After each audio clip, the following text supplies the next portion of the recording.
Dancing with the Stars cast announced, and I'm on it. Yeah. Honestly, you should go to hell. Like, are you kidding me? I love that camp is just a new word for cringe, because I'm that too. I'm cringe, but hey, like, it's camp.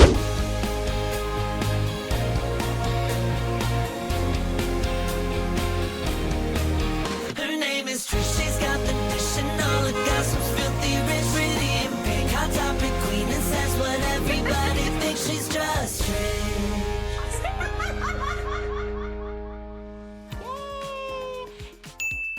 Hello and welcome to the Just Trish podcast.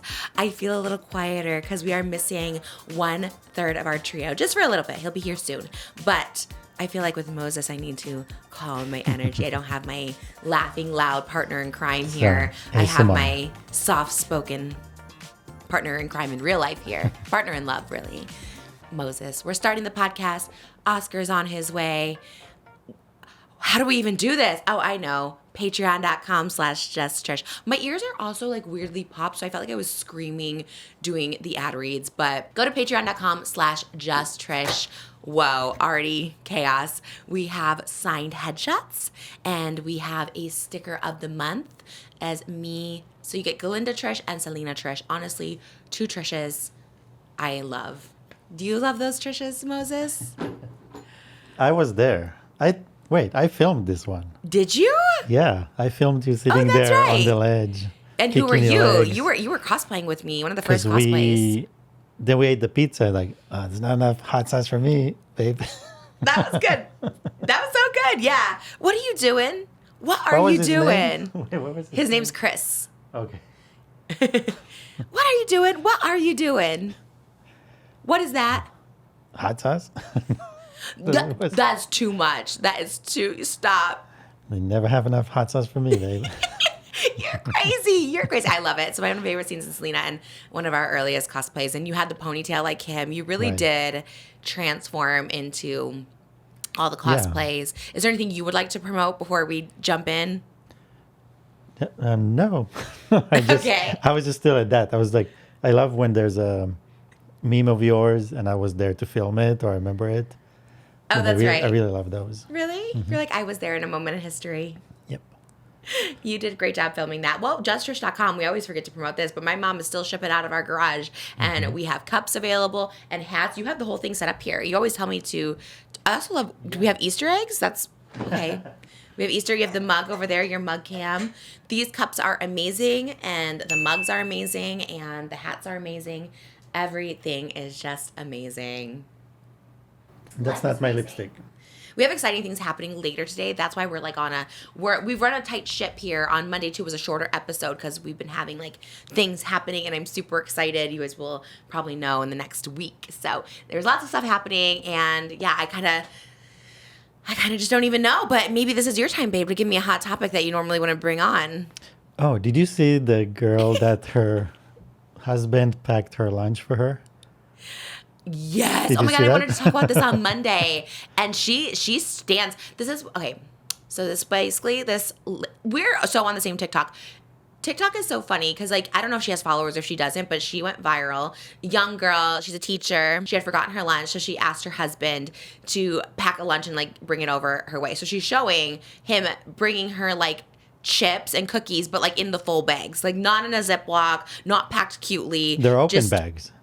Yeah, he just they're like not took even, them. They're just like, and they're like mostly empty, like really leftovers of it. Bags. Yeah, like taking stuff from the pantry and not maybe leftovers, but just literally just throwing things from the pantry. And just it's like if I were to ask you and you're just like Smart Pop, mac and cheese, tomato sauce, like just obviously it was just like all stuff in bags. And there was leftovers. 2-day-old Chipotle. A half-eaten Chipotle bowl, not an refrigerated thing or anything. The final thing that gets me though, right? Because everyone's like weaponizing competence. This girl, by the way, is like laughing. She's giggling. She thinks it's so cute. She goes, "Girl, if your husband packs you a lunch, like this is what he's gonna pack you." And she's like giggling the whole time. All the comments like, "Girl, this is not something to kill. What are you talking about?" But the last thing she shows is dog food. But the dog food is in plastic bags.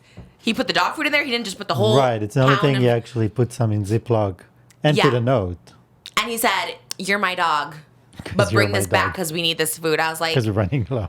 That is that's diabolical. That to me is like grounds for divorce. Like, what do you, like, okay, you throw stuff in. Guys maybe don't. No, I don't know. I'm trying to give benefit of the doubt, which why am I doing that? I don't know. I try to give benefit of the doubt. But if you put dog food in with it and be like, you're my dog. You probably also won't touch any of the rest of the food if it was definitely not me in the same bag with. Because it does have like a smell. Like dog food is kept separate. Like, you know what I mean? I don't care how much like you love your dog. Like it's no. Like I would be like, no, it was not a cute joke either. It's that not was cute. the last thing. So that means that's the first thing he put in the bag. Right. In like the Ziploc. The first thing he did was, I'm going to give her some dog food. And then he just threw whatever he could find on top of that. I mean, if that's their relationship, because she's giggling, she's thinking it's like so cute. Maybe she thinks this is like, maybe she loves it. Maybe that is her. But every one of the comments were coming for her. Everyone was just like, girl, leave him. Like what? But this is another thing where I say like, maybe just don't put everything on the internet. But I really do think she thought it was cute and funny because I think that's the only reason she would have posted it. Yeah, for sure. And it's just like, ooh, that's, how are people, look, I guess I can't knock a relationship if that's what you find funny. Okay. But I would be so, and it's your food. It's your food.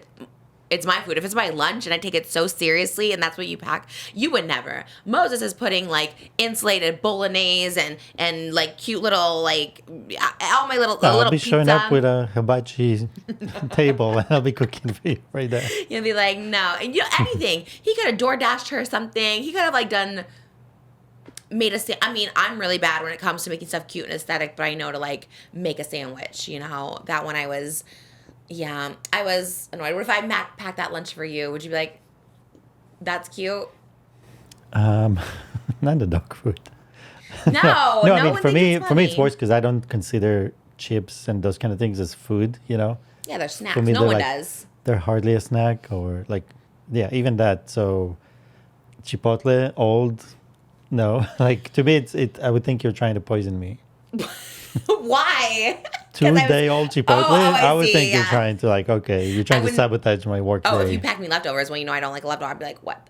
Like bring her fresh Chipotle if that's what you're like thinking for her. Right. Like, yeah, the amount of time you could have just stopped by, picked it up, and bring her fresh one. I hate it so much. TikTok makes me hate.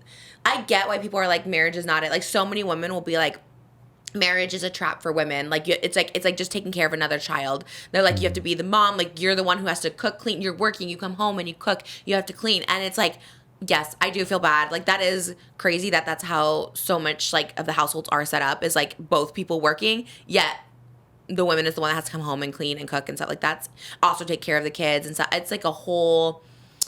It's actually so wild. I'm dead. I thought it was an ad read. I was like, wait, I'm like, this is a long ad. It's just Moses doing a full ad read. Yeah. Unplanned podcast? Did I walk in the wrong set? Is this? That is very what that was giving. It's an ad for a new match website.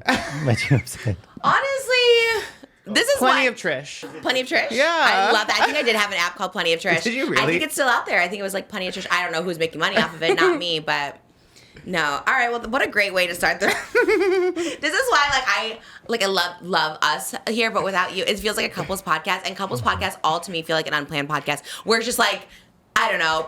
Do people care? No. I don't care about couples. People care. I don't think so. But anyways, we made it work. We just like went on a tangent. I was like, I don't know. This is anyways. What was the hot topic? But people did ask for it, for this hot topic. Yes, it was a TikToker who showed her husband packing her lunch, and he was just packing things in the pantry and giving her leftover Chipotle, and then dog food was at the bottom of it. What? And he said, "You're my dog, but bring this home." And she was like laughing and giggling, and everyone's like, "Girl, divorce him." That is diabolical. What is wrong with straight men? That's what I was saying. That was the whole point. Then we went into this whole tangent, and then. It looks like she thinks she's gonna go viral with this because it's funny, but she went viral for the wrong reason, and that's the worst case scenario. It's like the whole internet thinks your husband hates you now. Yeah, when she just thought it was but she's funny. still defending. She's like, the internet. She did a follow-up TikTok, and she's like, oh my god, the whole internet telling me to leave my husband. Meanwhile, like, my bank account is growing, and everyone's like, girl, you made like $80 from that, because even if you get like 60 million views, you literally get like $1,000. Like, I would know. I've gotten like 100 million views in a month, and it's just like not that. But she's acting like she made like millions of dollars off like people making fun of her or something, which I don't think that has that many views. But TikTok is just embarrassing. She can use a lot the of money people. to buy lunch now. Or a lotto ticket, honestly. And we could have gone and bought a lotto ticket, actually. Like I was explaining, we have so much. I was telling them we have like a big thing coming up, but they're like, no, next week, later today. Hence why we're like, boom, boom, boom on the schedule. And one of the things on my schedule is in between, I need to go get a lotto ticket because I don't want to miss tonight. Could you imagine? I play 5 years straight, and tonight is $1.3 billion, the fourth largest jackpot in the history of U.S. lottery.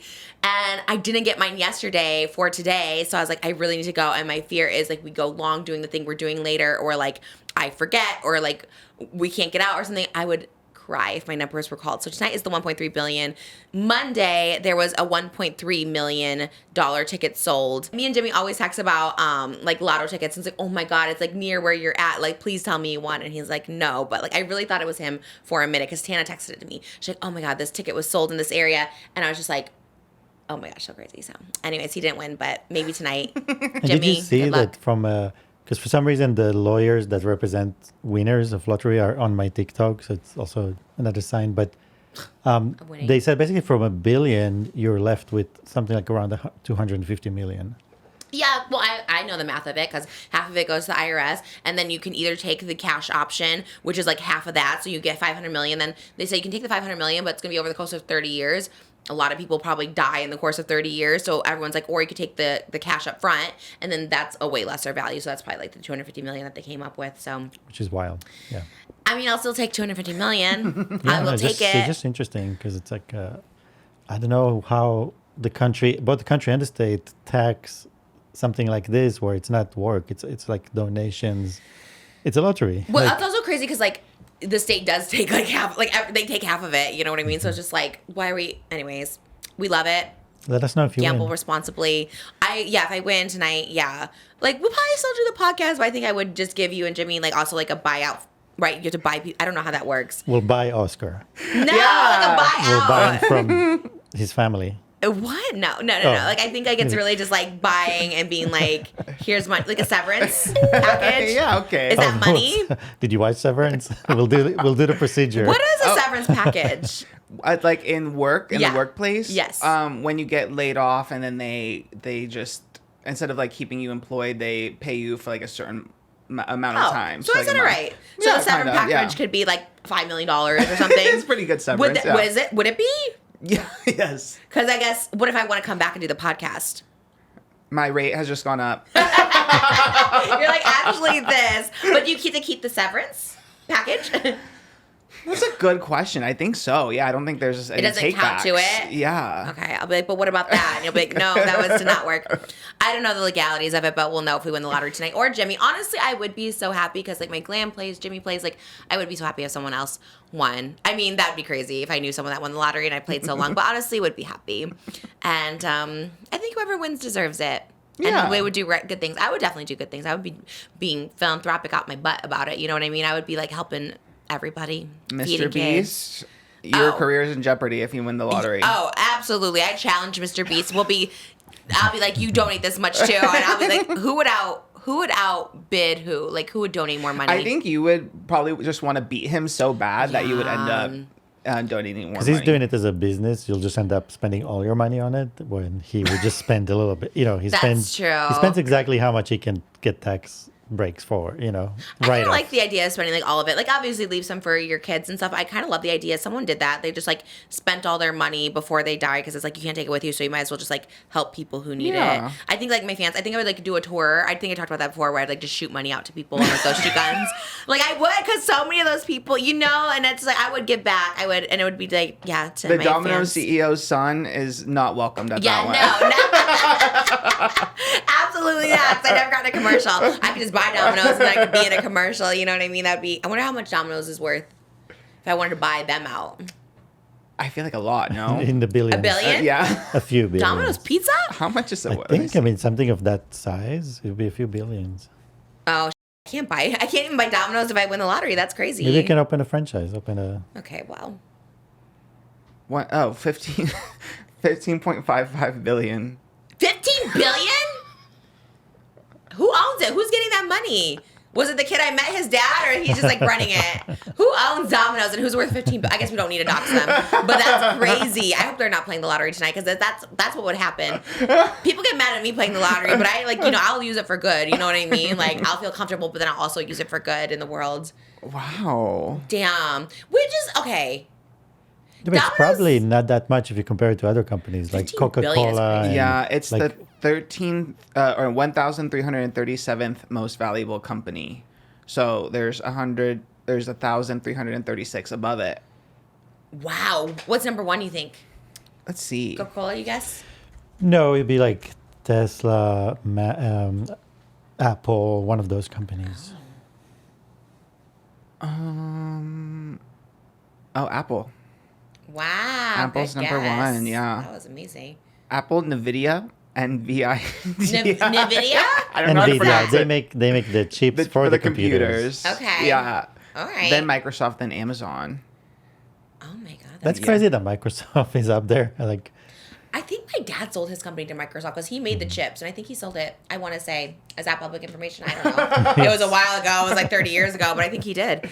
All right, maybe that's why they're number 3. They bought my dad's business out, and they're like, okay. I guess that's why people make little businesses, huh? So they like bigger businesses just buy them.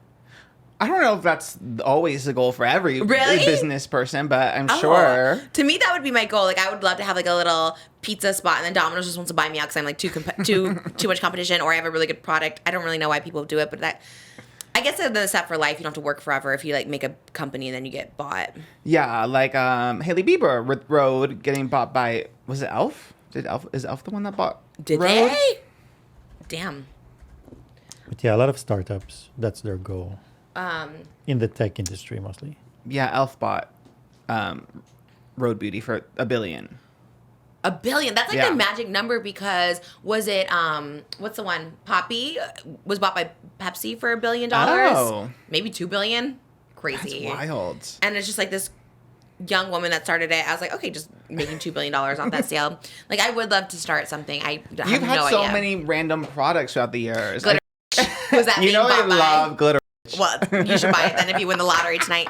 I honestly would. Like, let's bring back those little subscription boxes. Those were fun. That's true. Zoella's advent calendar. Yes. Bring it back. And remember, like, the Ipsy boxes? Are those still a thing? Like, was that the Michelle Phan one? Those were so good. Did you get them? Did you used to buy? Did you used to? I think so. When, like, Miss Glamorazzi was, promoting a beauty subscription box back in the day. Yeah, I loved the Michelle Phan one because those used to be really good. Before it was Ipsy, it was called something else. Yeah. I can't remember, but I used to like get those bags and they were so cool. And then they they lost their quality.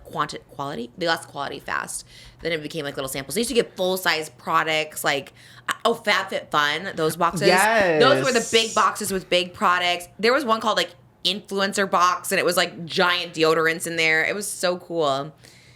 I don't know if it was worth the value. I guess they were. I guess that was the whole point is you get full-size products for less. Yeah. If you subscribe. Yeah. Until they started getting cheap and making those little samples. Yeah. Mm-hmm. Like, these are just free samples. Thank you so much to Audible Romance for sponsoring today's episode of Just Trish. If you are looking for a sexy listen as we end summer, transition into fall, well, Audible Romance has you covered. I personally love going to the editor's picks on the Audible Romance app because I can see what's hot, what's new. There's a new one called A Rose in Chains by Julie Soto, and it's the first of a trilogy, and I'm so enthralled. It got me from the beginning. It's super intense, but super sexy as well. There's one called Plus Size Player that I just finished listening to. So good. I personally love listening to my books because I can envision more, imagine more, and I can also do more around my house. So I can be cleaning, I can be driving, and I'm not getting distracted, and it's just a perfect way to pass the time, but also make it exciting. Sometimes even when I'm just home, just like on the couch and have some downtime, instead of just scrolling through social media and just seeing what's happening in the real world, I like to get lost in the fantasy of it all, the romance of it all. There's so much love stories happening over Audible Romance, so make sure you fall in love by listening. Go to Audible Romance today. And your first great love story is free when you sign up for a free 30-day trial at audible.com/Trish. Audible's romance collection has something to satisfy every side of you. When it comes to what romance you're into, you cannot be pinned down unless you want to. Here's your invitation to have it all. Fancy a dalliance with the Duke or perhaps a sexy billionaire? Find a book boyfriend in the city or another on the hockey field. Or if nothing on this earth satisfies you, you can always find love in another realm. Hear modern rom-coms from authors like Lily Chu and Ali Hazelwood. The latest romantic fantasy series from Sarah J. Maas and Rebecca Yarros, and Regency favorites like Bridgerton and Outlander, plus all the really steamy stuff. Your first great love story is free when you sign up for a free 30-day trial at audible.com/Trish. That's audible.com/Trish. Check it out today. Thank you so much to Audible Romance for sponsoring today's episode. Well, what business can we start? I guess we have the podcast. I guess we could like sell it to Unwell. Maybe Alex Cooper sees us as a competition and be like, let's acquire it. Honestly, Right? we fit that umbrella more than, dare I say, Harry Jowsey, who we love and appreciate. We love. But You might be seeing, we love Harry Jowsey, the whole Unwell network. We love we love and appreciate all of them. But You know come who's on with now. Unwell? Their podcast is his name Owen from From Adults. Yes. And Overcompensating he was into? Yes. Yes. Love him He much. He hosted Sabrina Carpenter's album release party. When was Owen that? Thiel on Friday. How do you say his last name? Because I know how it's spelled. I know Thiel? I know how it's spelled too, but I don't know how to pronounce it. I'm so sorry, Owen, Yeah. but it's Thiele. Thiel sounds right. Thiel's, yeah. I have to look too. Yes, I love him. I love his set because we were talking about redesigning the Nat Loveline set with the bed, and we're like, does anyone have it before we like steal the concept? And I don't know if his is a bed, but he's definitely like cozy in it. Yeah, it's like his theme is like teenage bedroom. Okay, Yes. ours is supposed to be like more sexy nighttime bedroom where there's like a window and you see the LA nightline, okay. and then we have like the silk sheets and stuff because Tana has sciatica. No, what did she have? Scoliosis.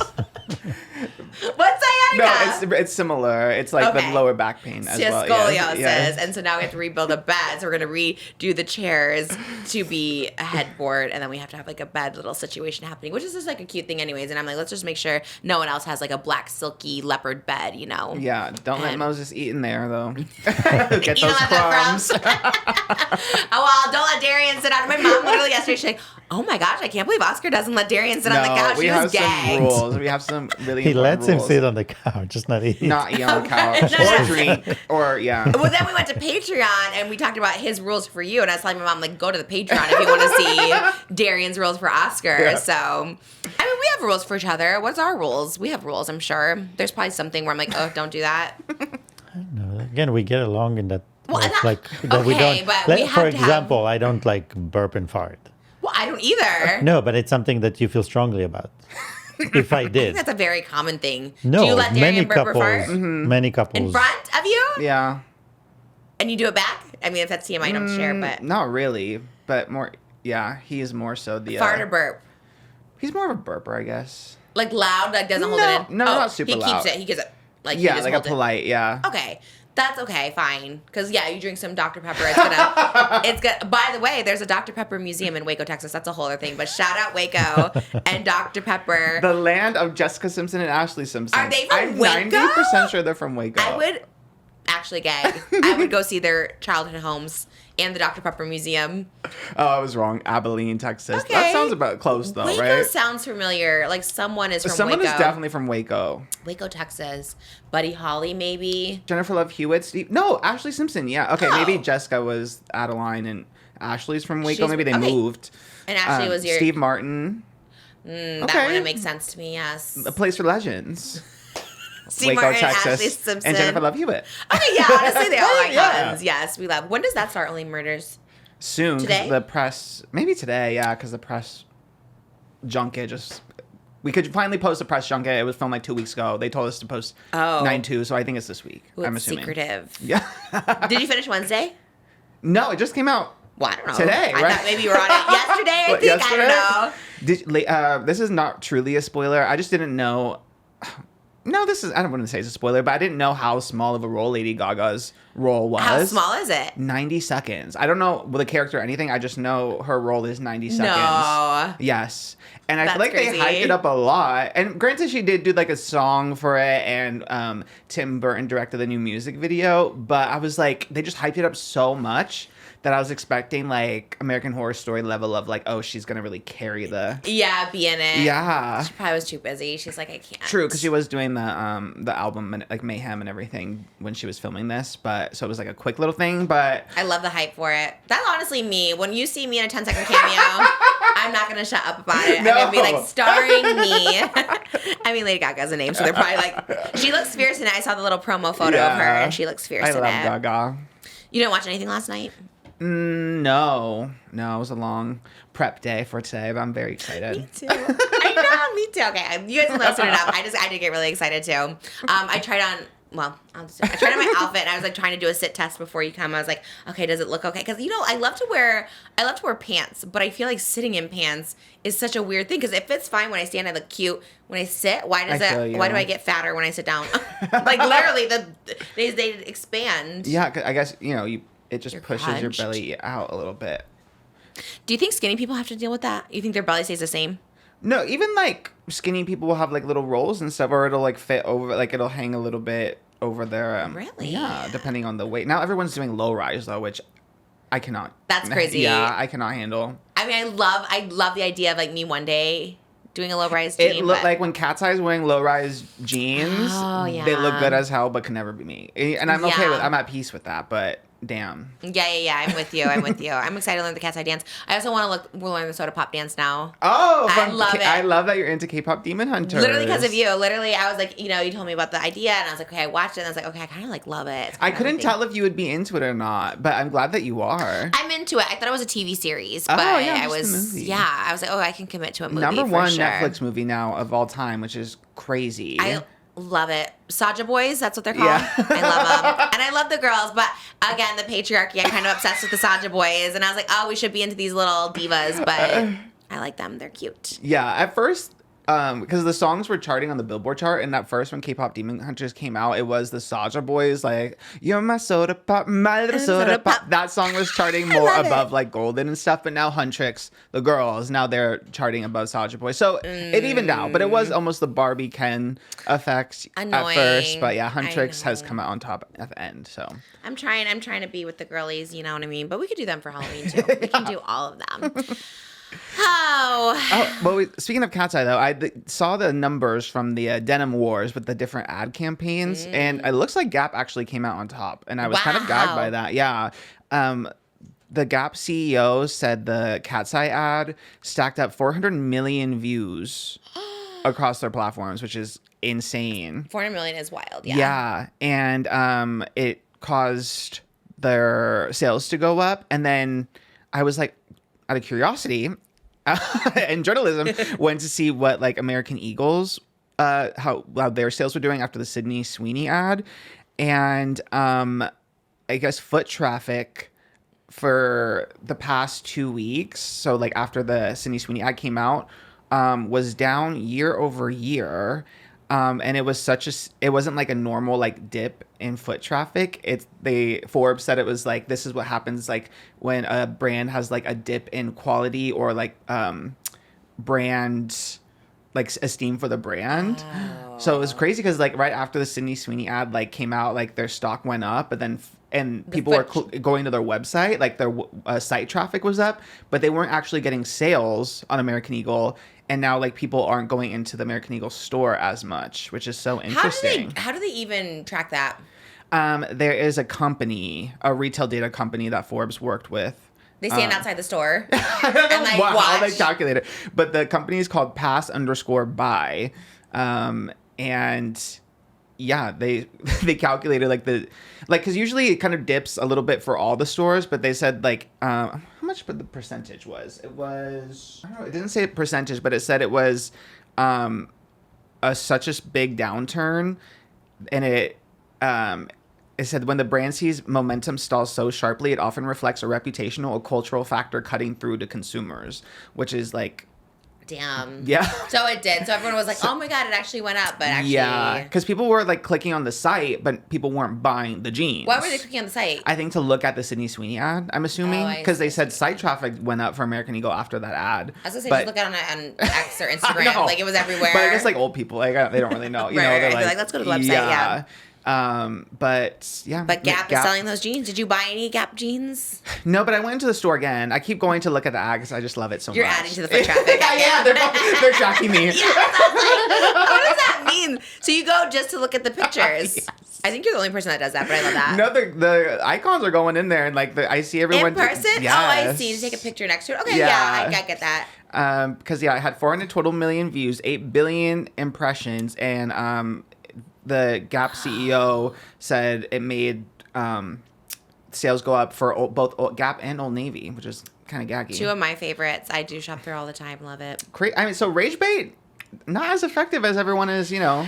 Yeah, I agree with that. Because no one is like angry and then goes buys things. You know, like I mean, it doesn't make sense to me. Yeah, like obviously you have conversations and you debate about it, but and everyone talks about it. Yeah, it doesn't necessarily mean translate to sales. Yeah.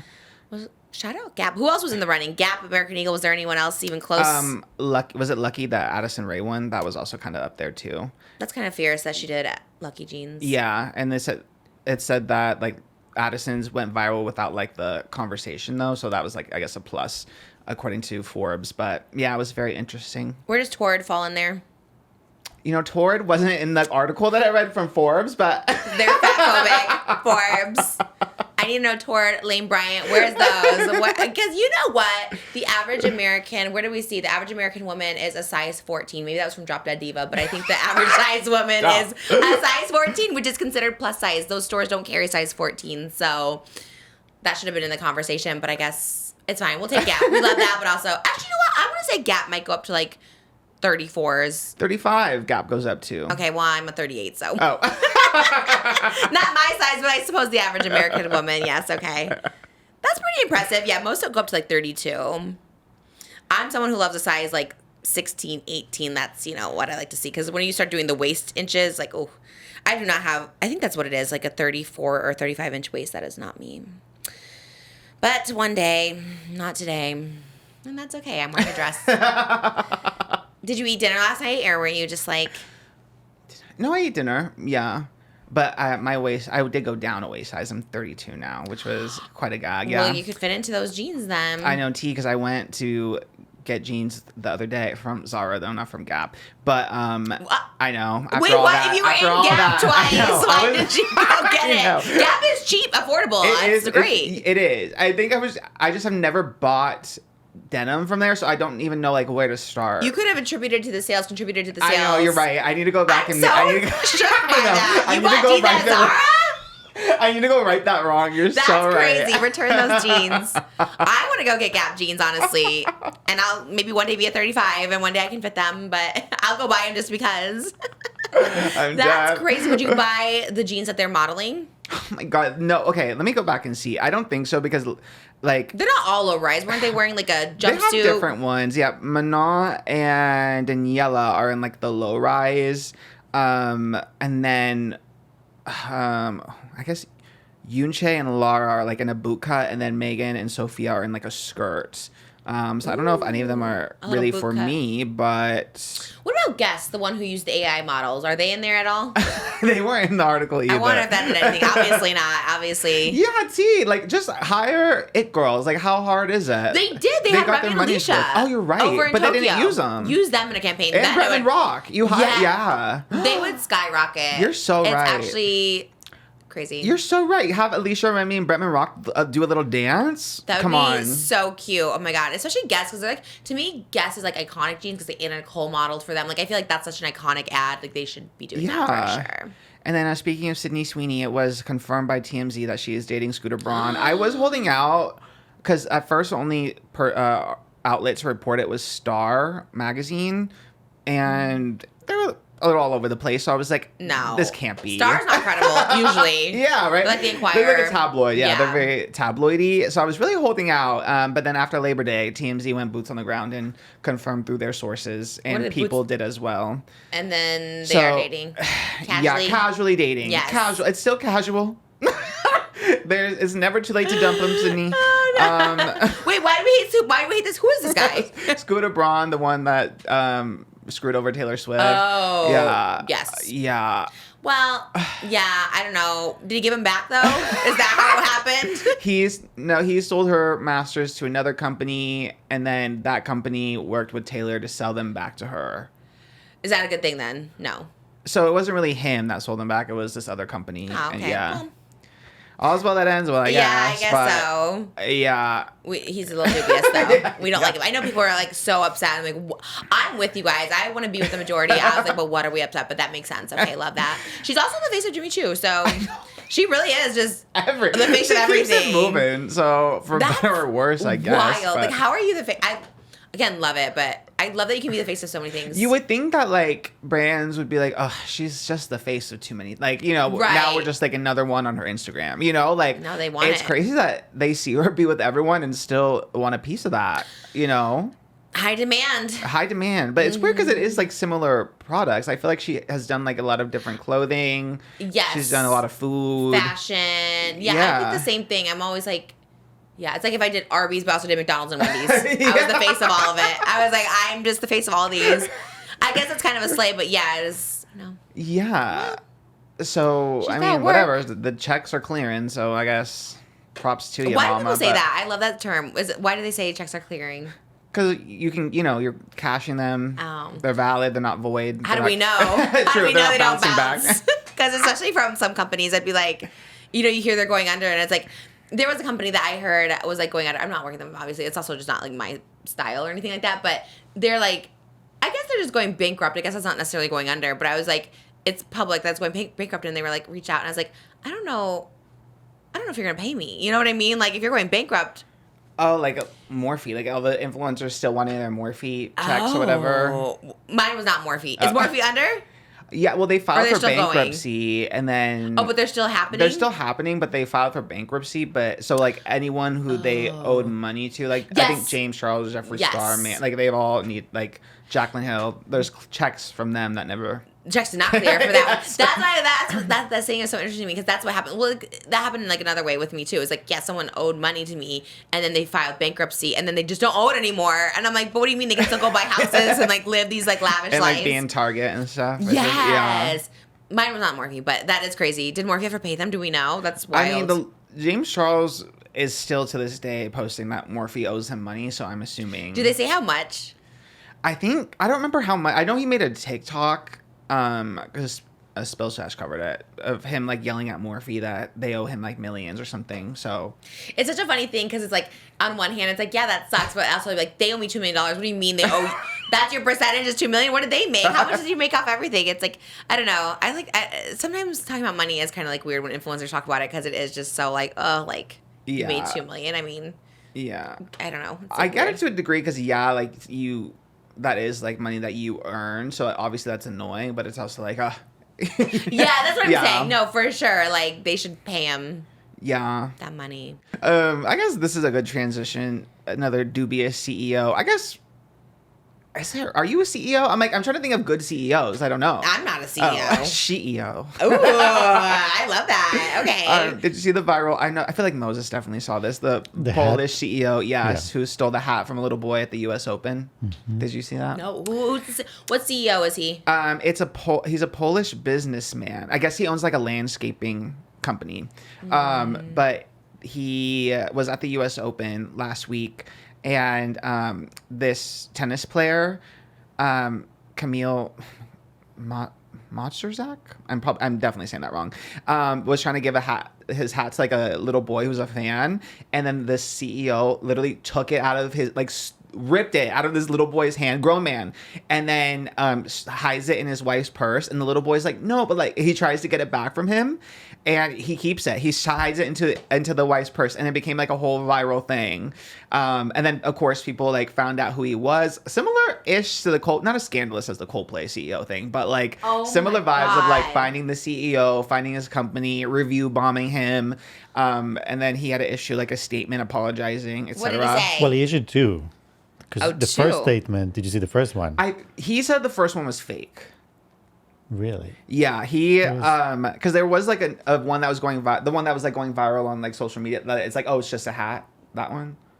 No, yeah, there was one that was just like, don't make it a bigger deal than it is. Yes. And just remember that if you do, like, anything you say in public, I can sue you for. He something said like that one was fake. That So- makes sense because the Coldplay CEO had a fake apology. Yeah, there was too. a viral one for that. So it's hard to tell. That's the problem Because with it Twitter. sounded 'cause- very, like, it didn't sound that fake, that outlandish. It sounded kind of like something a person like him would say. Yeah, I know. I thought it was real too. And then I saw like another article, and he said that him or his wife and the company this is the first time they're speaking out. Thank you so much to Stitch Fix for sponsoring today's episode of Just Trish. Okay, you guys, it's 2025. Shopping. Malls are closing. Sizes are all over the place. Style, what is it? Are we just all copying what we see on social media? But what looks good for my body may not look good for your body, and vice versa.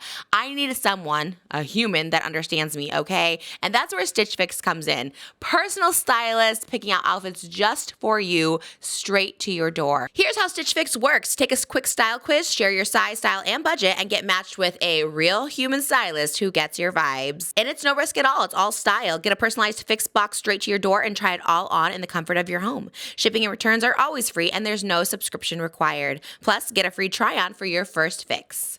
So get started today at stitchfix.com/Trish to get $20 off your first order, and they'll waive your styling fee. That's stitchfix.com/Trish.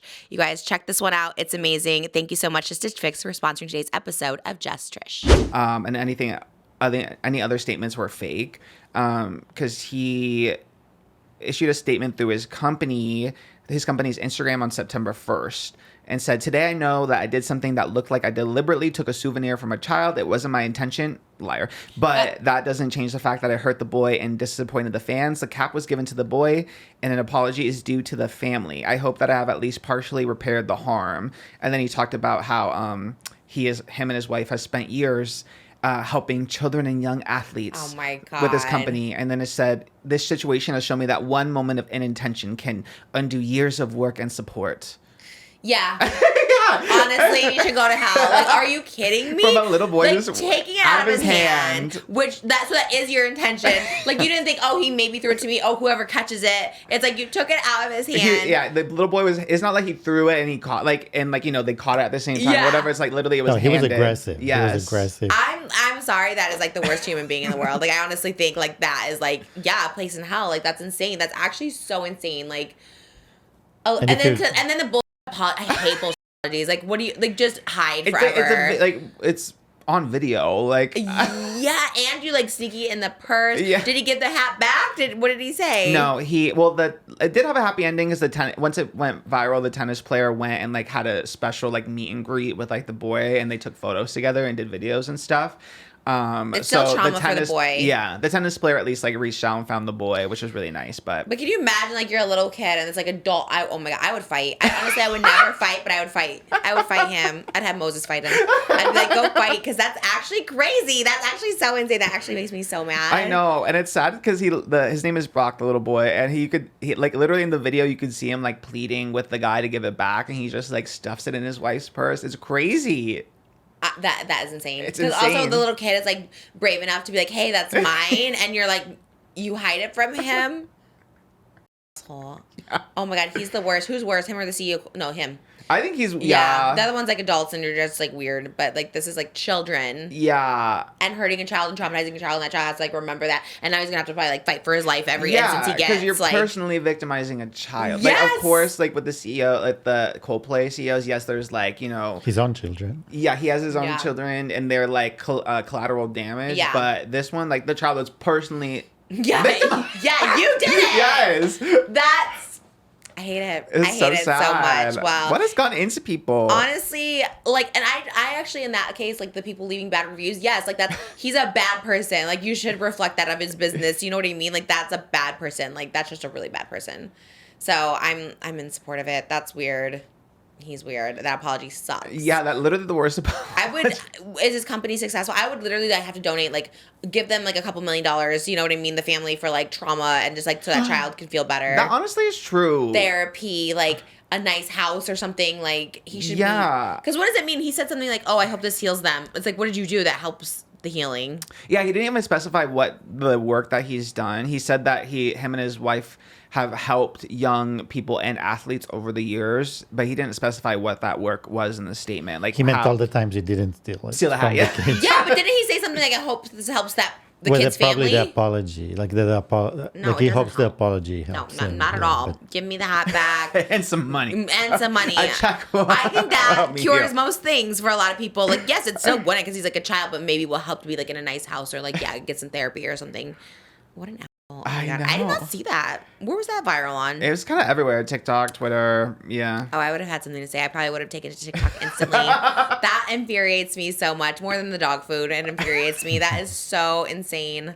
Because there's a different video of the guy there's a baseball that flew into the bleachers, and this guy's like running over chairs to to try and get it, and he makes it and he gets it, and then he noticed a girl was running at the same time, a little girl, and then he gets it and he's like so happy, but then he gives it to her.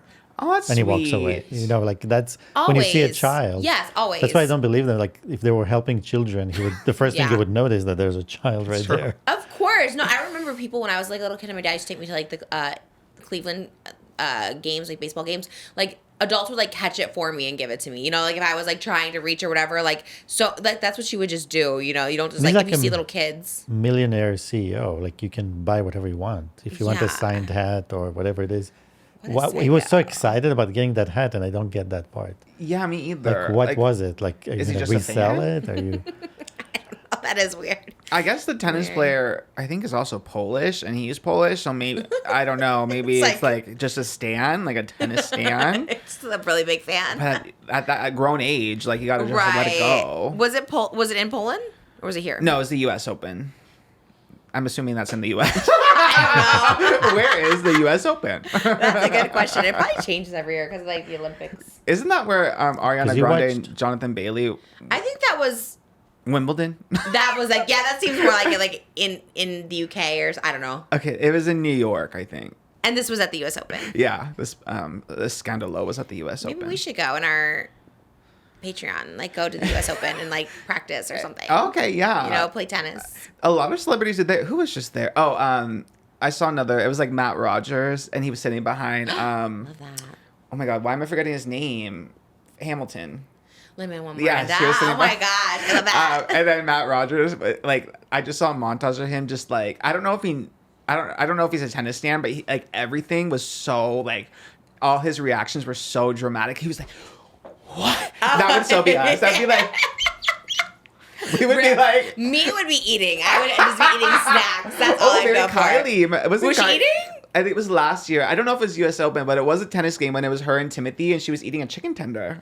Just one? I Probably would just have the one. popcorn nachos, pouring it on, like shoving it. I like cannot just eat cute at all. That's one thing DoorDash does not have on AMC is their movie theater nachos. Oh, I'd be in heaven because I've been DoorDashing popcorn every Monday after we do our podcast, and I just like eat it. It's so good. That's so funny. But they don't have the nachos on the DoorDash, and that's my favorite combo is like dipping it and then putting it on there. It's so good. Weird that they wouldn't have it. It makes me really sad, but I would be doing that. Do they have food like that? I guess you said like a chicken finger, but maybe she was in a guess- box. Yeah, she definitely was in a box. Yeah. So they give you the food there. Yeah. I wonder if they have food for everyone. You would think, right? When people get hungry. You never see anyone eating. Like the celebrities are never eating when they're spotted. Well, I Which think is they know crazy. that they're being filmed the whole time. So. But you gotta eat. Are they not hungry? You know what I mean? And then another viral moment has been Cardi B in court, which I've kind of been living for, to be honest. Everybody has been telling me about this. I finally found clips because it wasn't on my TikTok, so I finally like got on that side of TikTok and I love it. I so love much. the clips of Cardi in court. She is. And the update yesterday is she won the lawsuit. Yay. Yeah. I know. She's so funny. I just love her and so real. For anyone who doesn't know, it was from a 2018 incident involving a security guard at I guess she was going because she was pregnant, so she was going to the doctor, and the security guard was filming her, and then the security guard claimed that Cardi attacked her after she was filming her.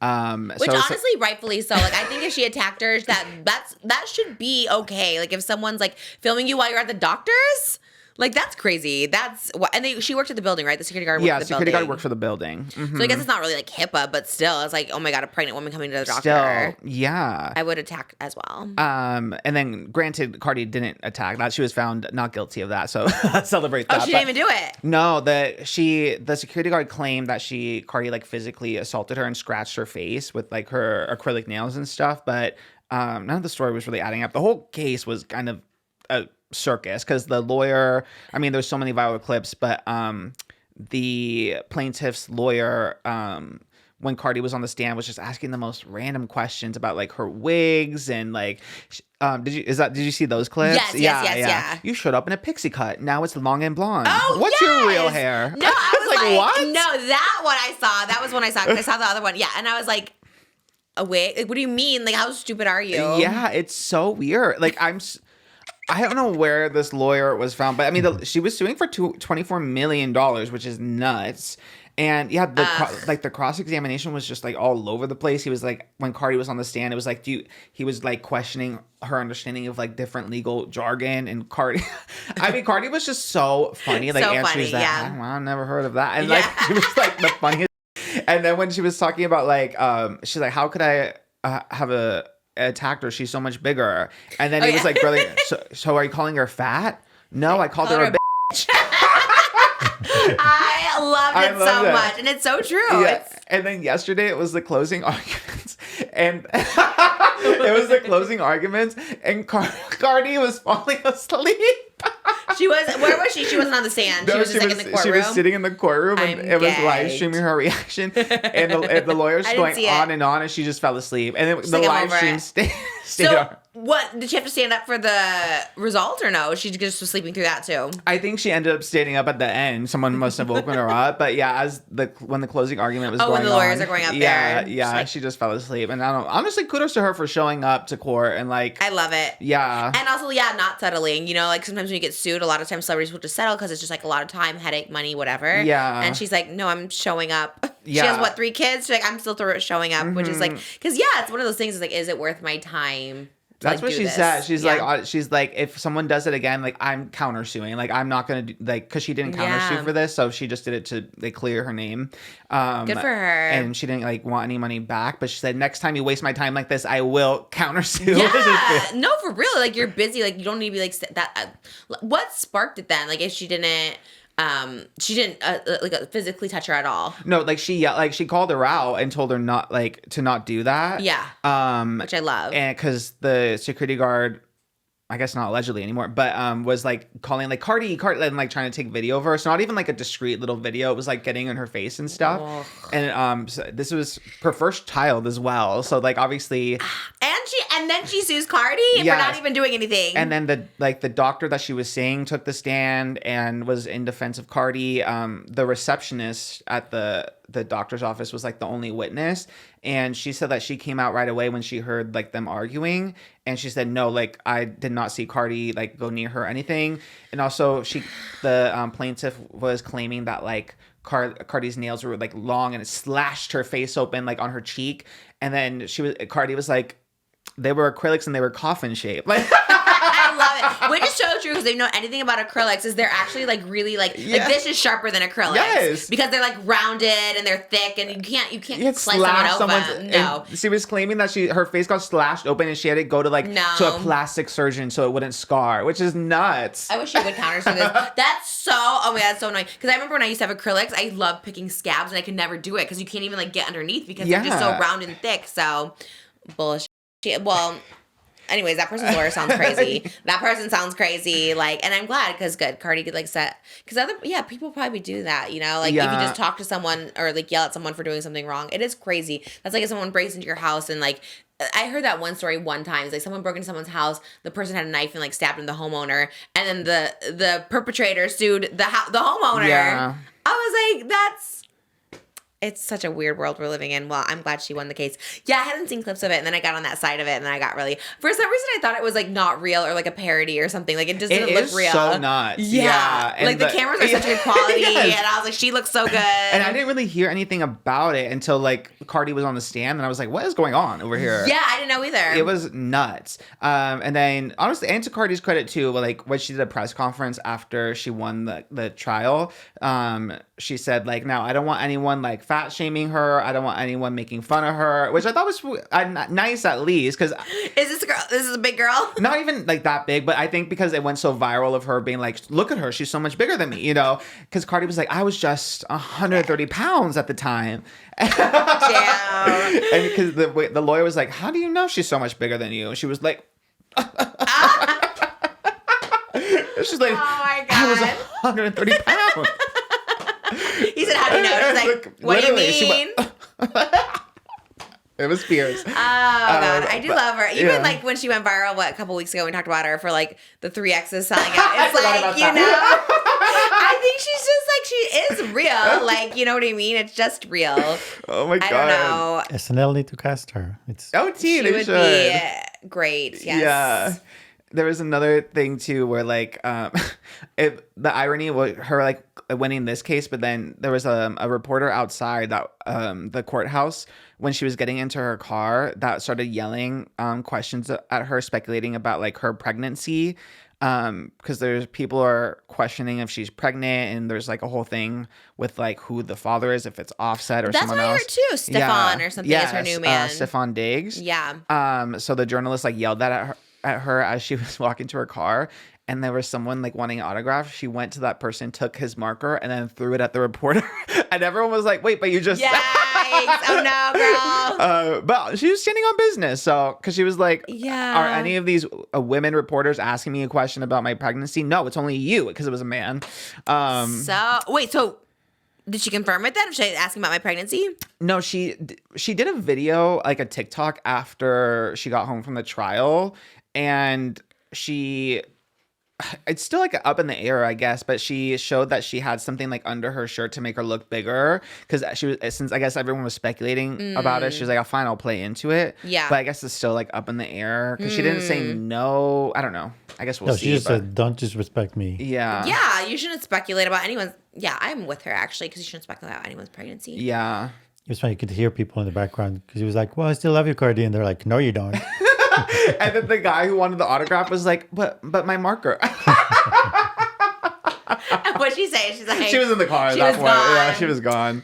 You know, she just stands on it. She's just a human too, you know? And the pregnancy thing is annoying. Because it's also like the speculation is like, one, it's like you want to wait till a certain amount of time to make sure the baby's okay. What if you're like a high risk pregnancy, so you just don't want to like anyone to know? Like, maybe she's not even pregnancy, so it's just that's just disrespectful onto itself. So I'm with her. Did the marker hit him?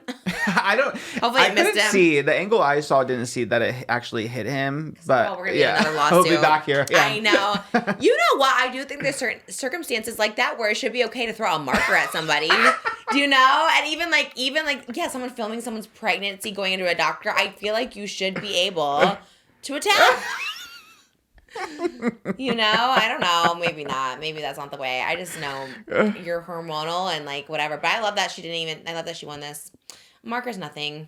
I know. It wasn't anything. She wasn't going to slash anyone with it, you know. Yeah. So at the end of the day.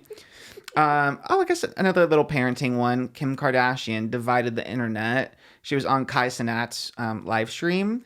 And I'm so jealous. I need to get in that crowd. I just ordered at iShowSpeed a hoodie. I like really need to get in there. I think that's my next collab. I need to be in there because I need a little boost. You know? And I want to be on a stream. I think that'd be... You at the streamer games next year? Yes! I would actually gay. And I think Mariah Carey was in CENAT'S too. I need to get on there. That's like the new Los Culturistas. Like that's like all the divas are going. And I want to be in it. I want to get in on it. So hit me up. Where is he at? He's in this. Where is he? He's not here in LA. I have no idea. I think he's like maybe on the East Coast is what I'm gathering. Because I think people like fly in to be on it. I think New York. Yeah, I think he's on the East Coast. I don't think he's here because Mr. Beast was collabing with iShowSpeed the other day. I was like, damn. You know, in like in an hour of them getting off stream, they have like 5 million views. Yeah, because there's so many people watching like concurrently. That's crazy. Anyways, I really want to get in this world, so let me know if there's a better streamer that I should be collabing with. But those would be the top 2, right? Those are it. Those are the top. I love that you're going straight to like the number one. Like, of okay. course. Like I collab with people. I try to get in a group, you know? Like I try to get in a group and I feel like there's a group I could get in. What'd she say on it? She talked about homework, that she does not believe in homework for kids. Oh, I did see this, yes. And Kai said that kids should receive homework, and then Kim said no, that because kids are in school for 8 hours a day, and then they come home and they also do sports, have a life, spend time with their family, and Kim thinks that homework should be left for in school. I agree, right? Like at first I was like, I feel like why not do homework? I don't know. I'm like, I did homework and I was okay. But then I was like looking into it and like reading other comment sections, like in not Kardashian friendly spaces either. Yeah. It was like Right. usually like outlet, like websites and stuff that are typically like anti-Kardashian. And everyone was like, oh, don't like Kim. It's that, that Yes, response. yeah. Hate Kim, but I agree with her Yes, here. yes, yes. And everyone was making points about like how there have been studies and stuff that show that if kids get too much homework or are overwhelmed with homework, it does more harm than good and like affects their like stress level and development and stuff. And I was like, okay, work. And how some countries kids have shorter school days and no homework, but still like, the education rate and stuff is still really high. So I agree. It stressed me out. It stressed me out to the umpteenth degree. Like, homework was annoying. I did it. But yeah, you don't have a life. You don't have anything else to do. Like, that's it. And they give you so much. And on the weekend, they give you even more. It's like, what's the weekend to read 5 chapters or something? It's like, I think it is, I'm agree. I think it's dumb. I think if you, especially 8 hours, if you're going physically to school, I think at homeschool, you can set your own hours. But if you're physically going to school and you're going for 8 hours, which is insane. I think I had this conversation with Moses. Didn't you say you were like only at school for like 4 hours? Well, yeah, I mean, it wasn't, yeah, we were like out some days at 1 p.m. He would go home for lunch and that's it. That's the end of the day. You would go at like, because we were Like 7 the a.m. to longest 3 day p.m. was 3 p.m. It would be like once or twice a week. But what time did you start? Normally 8. Oh, that's and long. then if we have like we call it like the minus hours, it would be 7 a.m. But that would be rare too. Like maybe. Oh, once so a you were week. going normal then, 7 a.m. to 3 p.m. Why did I think you were going less? No, a normal usually time. 8. No, but 8 to 1. Okay. Like days would be like 4 or 5 hours. Yeah, you said those are like the normal days, which is like crazy because I was like, because you said there was no even like cafeterias. No, there was no Like, they don't, like there was no cafeteria. like we you didn't couldn't- have lunch at school. Food. No lunch, You no- bring your own food. Gym class? You have gym class? We had gym class, but we didn't have like a track or anything. We had just one empty, like. Oh, okay. Yeah. I was like thinking, damn, because we were 7 a.m. to 3 p.m. And then, yeah, the activities after school would be like 3:30 to like 5:30. And then you get home at like 6, eat dinner, do your homework, and then it's like bedtime. yeah. That is My wild. high school was different, I guess, because we were every other day was 8 to 3 p.m. and then the other days was 8 to 1. Oh. Yeah. You were the same as Moses. 8 to 1? Yeah, every other day or 1:30 sometimes. When we were senior, it was 8 to 12:45, and then junior, Oh. and then freshman through junior, it was 8 to 1:30 every other day. Well, what the But hell? they would give us like you could optional stay longer and like have sessions where you go and would like if you needed help in a certain subject or class, you would they have like the teachers would do like office hours for an hour and a half and you could go and do homework or That's something. pretty cool. Yeah. Our system was not like that at all. Yeah, and we would have like we would have like study hall like at the end of like the day, but you like couldn't do your homework. What? Yeah, it was like you could read and stuff, but you weren't like allowed to do like homework in that class. Oh. Yeah, it was like really weird. Okay, so you went short too. So Kim's kids are going 8 hours a day. I would assume, yeah. A lot of extracurriculars too.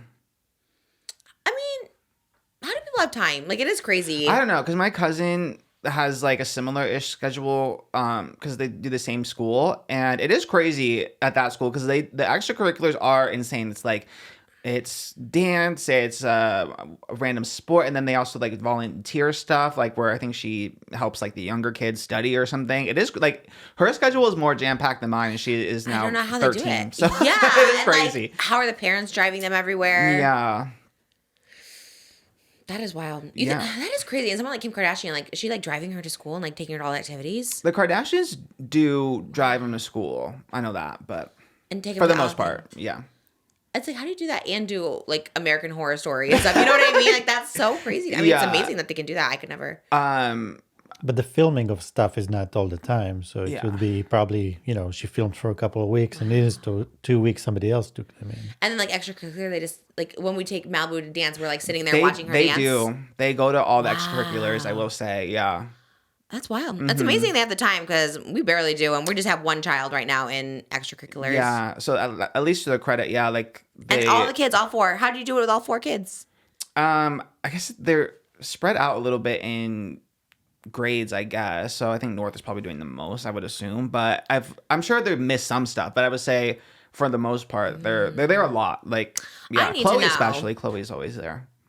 I would love to know that routine because I think with like 3, we have 1 right now, and I'm like, it's just like not enough. There's just not enough time to do all like those activities. Yeah. There's Well, they not- also have a lot of help with other stuff, I'm sure. So yeah. And even on the show, like on the Kardashians, like when like Chloe will volunteer if Kim is busy or whatever, like Chloe, I think we saw her take the other kids to school and stuff a few times. So I think Wow. the sisters help each other too. That's So, amazing. That really yeah. is amazing. It's impressive. I just don't know how that balances at all. Like, No, but that's also crazy. when you're a billionaire like Kim, You have or a lot of freedom. you have people running your companies, so all she needs to have is a phone so she can answer to important things, Right. and then she has important meetings once in a while. But the reality of it, the more money you have, the more time you have, if you choose to run your life that way. Yeah. Some people don't. Some people are just addicted to the I work. love it. Okay, we need to win the lottery. I guess we Or could do sell a it. product. Or get bought out by something. I don't know. None of that's working. We need to win the lottery. That's always been my goal, is like winning the lottery. Because You should have trademarked this. Oh, I guess you took it from somewhere. Yeah. Because I'm like, I do see a lot of pink checker. Like we could I have. know. I don't know if you can trademark I know, pink pink checker. checkered. Yeah. And then it's also based on like dimension, like, like inches are Oh, different. I see. And I don't know, Yeah. it's a whole thing. I know. I do see it everywhere though. Even Disney's all pink Halloween this year. Disneyland is all pink Halloween. Michael's is too. I saw. I know. Yeah. And the same pattern. Yeah. We know it wasn't like that when we started the podcast because we tried to find this print and it was not like that. So love being a trendsetter. I agree with it though. Yeah, homework seems a little silly and redundant. Like you learn it in class, you take the test. Like I feel like if you're taking notes and you like are like receiving all the information, why do you have to do extra steps of homework? I guess like Help retain it, Yeah. I guess. But I Like think math. I'm sure there's a balance, just because sometimes it would be like an excessive amount of homework for sure. And then it's like, yeah, the stress, and then not being able to sleep because you're doing the homework. Then it's like, yeah. Or you're up to exactly, or do a shorter school day or something. That's amazing that your school did 8 to 1. Both of you guys. I've never heard that. Yeah, it was like I forgot it was a block schedule. I don't know if that's a thing everywhere. That's how ours was. What's that mean? Like we had, what is it? So it'd be 4 classes one day, then the long days, 3 on the shorter days. Oh. And then every day, like it shifted, like it'd be, the order shifted of the classes every day. Like it would be, yeah, I don't know how to Every explain. day it shifted? Yeah, it'd be like, Oh. it'd be like A, B, and C block. Like, I don't know. You have a class, you get assigned a letter like in your schedule, and then it rotates. Like on the first day of the week, it'll be A, B, and C, and then on the third day of the week, it'll be B, C, A. Like the order. I don't know. That's so confusing. It is kind of Why confusing. would they do that? It was, I guess, supposed to get you in the ready for college, but I didn't have that in college, so I actually have no idea. Yeah, that sounds crazy. I know California schools too, because like my dad, I would like come visit him in the summer, and like California schools had like track systems where like, do you remember this, or is this maybe like, okay, because we are like different age, but it was like our friends out here in California that like my dad knew or whatever, like they would be going to school in the summer for like 3 weeks at a time, because it was like it was called a track system in school, and so they would go like 3 weeks on for school and then like a week off, 3 weeks on, a week off, and they were like, yeah, it was such a weird schedule, so it was really odd. Like ours was just, we get the summer off for like 2 months, 2 weeks for Christmas, 2 weeks for Easter, that's it. Yeah. They were taking like a week off every 3 weeks. Oh. Yeah. It was really weird. And everyone was like, oh, it's a track. And yeah, and then I knew someone else who like taught at a school, and they were doing like the track. It was very weird. I wonder, like, statistically, which, like... Is better. Yeah. I don't know. I don't know. And then you have homeschool where it's like you only have to go like a couple hours a day. Yeah. So like, what is it? I don't know. Yeah. I really have no idea. I guess The logic behind any of yeah. it. I feel like it probably is case by case for a lot of people. Yeah. Like, different things work for different kids, I would think. I think so too. I think, some kids too are just like naturally, they just pick up quicker than other kids. So, there's some kids that probably need an hour versus some kids who need the 8 hours. Yeah. And it's mostly not about the kids, it's about the parents. Because if you have a job, 9 to 5, you need the place for the kids to be while you're True. at work. That's true. So if you had 3 weeks on, a week off, most parents cannot do that. They don't have somebody to watch them for that week.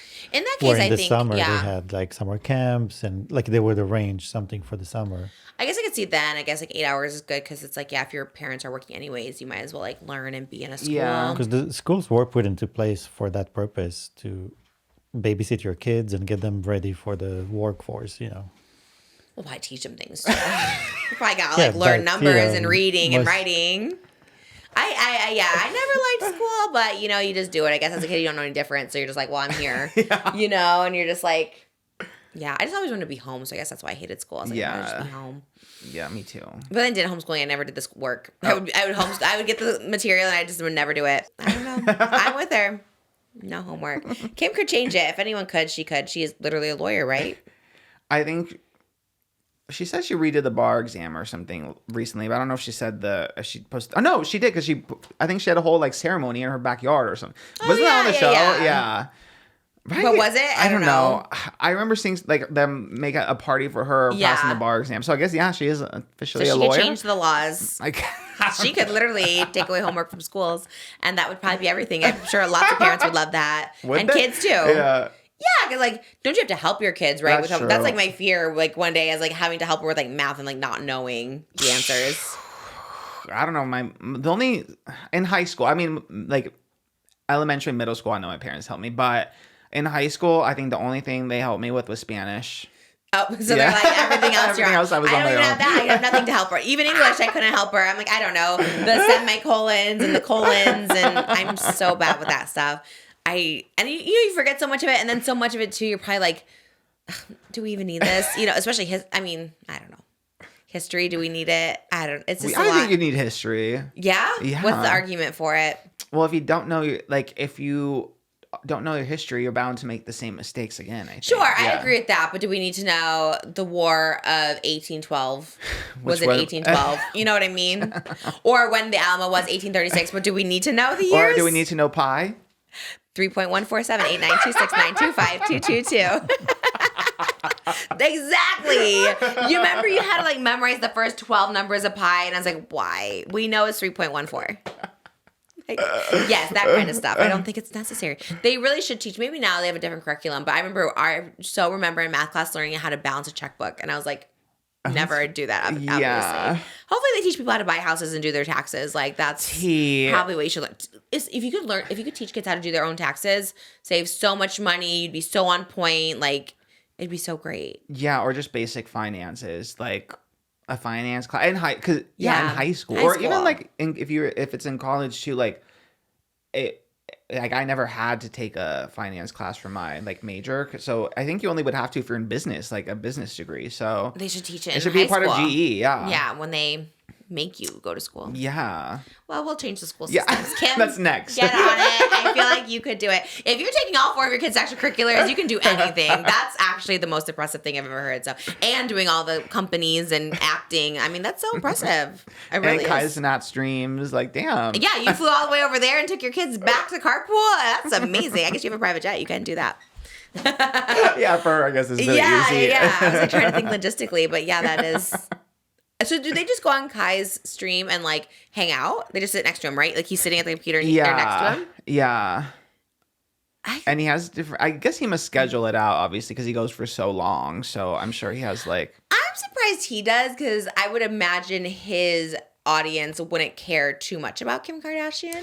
I was surprised. I guess it's just like a famous person. Like even Mariah Carey, I was like, do these like little boys care about Mariah Carey? But they seem gagged. But I always feel like maybe, do you think he gets paid to have them on? It's almost like promotion for them, because that's like the ultimate. Definitely promotion. It's not, he doesn't care. Like it's definitely promotion, and that's just the place to go. He's But like, does he get paid? I don't think so, because it's not like if There's something. Kim came here, you would, Yeah, but like you said, he No, doesn't but care. he's a different level though. He's not like us. He's at a different level because He's he probably has the most famous. The amount of people that watch his show, like, so usually people come to promote something, a music But I song. think for them, it's like they both get something out of it, because then he has content. It's same for like a Mr. Beast with like a celebrity, with like Ben Affleck. Like, I don't know. I feel like Ben collabs with Mr. Beast when he has to promote something, but the opportunity to like collaborate with the celebrity, I think it's different if it was promoting something specific, like a hashtag WB partner or whatever, versus. But I guess it's like if like who's like a really big that would not align with the audience, like Joe Rogan's like let me come on your podcast. Like I mean, it's a huge celebrity, but like my audience wouldn't care. I don't care. Maybe if you paid me, I'll have Joe Rogan on. But I don't know. I just think if it's like not with your audience, but I guess like you said, because I just don't picture it, because he's also young. I love Mariah Carey, obviously iconic, but like you think he like loves Mariah Carey like that? He was like, oh, this is an opportunity. I think the kids are like, it's just saying that like your favorite streamer be with like a really famous person. I feel like that's kind of the guy, because even like when Mariah Carey's son Morocco was like streaming on Twitch, like his whole chat was like, your mom, like let's have your mom say hi, and like his friends were on like whatever game with him and be like, Miss Carey, please come here. Like, so I think they still get excited to see a celebrity even if they're not like fans of said celebrity. Like I'm sure people would like if you were just like in the background of a CENAT'S stream, be like, is that Trisha? I feel like someone would be like, it would just be a weird crossover. That's what I'm saying. I think it's like weird. I think like even like I think of like LeBron James, right? So famous. But again, I don't know if I'm like super excited to have him on the podcast. I mean, I think he's cool, but what am I talking about? Some people would be like if you randomly did a TikTok with LeBron James, I think the comments would be like, whoa, like that's crazy. I don't know if I would though. That's what I'm saying. I don't know. I don't know if it's like, because I just wouldn't have nothing to say. I think it's cool, and he's obviously like everyone thinks he's like a legend, but I would have nothing to say. I know, I wouldn't Especially either. on a stream. Like if we're streaming and you have to sit next to me for like, I don't know how long they're on there, an hour. I don't think I could do it. I'm sure there's people he passes on that like he has no interest in, but I mean, Kim Kardashian is like, Kim for sure. Yeah. Mariah, I'm like, she's just a little older and like not. I think she's like legendary. she is older, but she's still iconic, and she's still like in the meme. Like All I Want for Christmas Is You. Like she's still like everyone knows that song. She is like household name. No, for sure. I'm not denying that. That's what I'm saying. LeBron James household name, Michael Jordan. I'm sure people would like gag over. I don't think I would sit and have a stream with them. That is, you know, like the same. I think that's like the same sort of thing. I don't know. There's so many people. The Rock, I'm sure he's super famous, wouldn't care. That's what I'm saying. I have a feeling, I don't know. Unless you wouldn't care about The Rock? No. I think he's fine. I think my mom sent me a hot topic. It was like, The Rock lost so much weight. He did. And I was like, okay. Like, I don't know. I know it was like people talked about it. Obviously, I saw other places like my mom, but I don't know. I don't know if I'd have much interest in. Maybe that movie. Which one? That he's in. I forget what it's called. It got the longest standing ovation so far at the Venice Film Festival, which doesn't really mean much these days, I guess. But everyone's saying he's going to be in the Oscar race. What's he playing? He lost a lot of weight for this role, so you know how that goes. Yeah, you always win the Oscar when you lose weight. Always. Because I heard Jacob Elordi got a standing ovation too for like 20 minutes. Yeah, I think Frankenstein. Yeah, Frankenstein was like 15. I think The Rock's was longer, but I don't know. Amelia Perez also got like a 20-minute standing ovation, so who knows? Everyone gets a standing ovation. I guess if you go to that specific festival, which one is this one? The Venice Film Festival, Venice International Film Festival. But it is, it's interesting seeing, because I mean, these are the movies that will be like in contention for Oscars, so it'll be interesting. I think The Rock is deserving of an Oscar. He seems nice. He seems likable. He seems like everyone likes him. You know what I mean? I think he deserves an Oscar. I think some Hawaiians don't like him, but no, what did he do? I think he just owns a lot of land there and like doesn't. Wait, it all happened when he and Oprah shared the screen together. That was the end. That's what's so crazy to me. If you would have told like 13-year-old Trish like Oprah is like getting canceled, it's crazy because she was like so loved. Like when I was growing up, she was like the end all be all. Like everyone wanted to be Oprah. Everyone wanted to be on Oprah. I loved Oprah. She filmed in Chicago. Like she was like America's sweetheart. Like she really was. Like it's so crazy how people like turned. I guess she's just not a good person, or she didn't help out or something. Well, and why she just owned, like she just bought so much land. I guess it's just a rich people thing. Like you get so rich and then you kind of lose a little bit of humanity. Yeah, like share some of the land. I'm sure she still does like very nice things. Yeah, but specifically, I know like the natives and locals in Maui, like she just bought so much land, and it was a thing too a month ago when the tsunami warning happened in Hawaii, where like the main road to quickly get from like one side of the island to another is like Oprah owns that whole like chunk of land in the middle, and at first like she didn't have it open, like the road open to like for locals to use because she like it's fenced and closed. She ended up opening it after pressure. Yeah, once very Joel scene with the yes. hurricane. Oh, yes, it is kind of that. Remember, like this church and like he wouldn't open up the doors to people, and then after enough pressure, he did. And I was like, well, you should have done it right away. Like and with like Lahaina too, like so many like locals lost their homes, like the fires and stuff, and she did end up helping. Again, but like after like a lot of pressure. And what did The Rock and Oprah do that people got mad? They just buy so much land for themselves, and when like the house like in the locals like in Hawaii and the natives, like it's like the whole family are living in like 2-bedroom houses because like the property value is so like insanely high. So it's just like the wealthy hoarding like houses and property and then making it impossible for like locals to. But they did a video together, you said?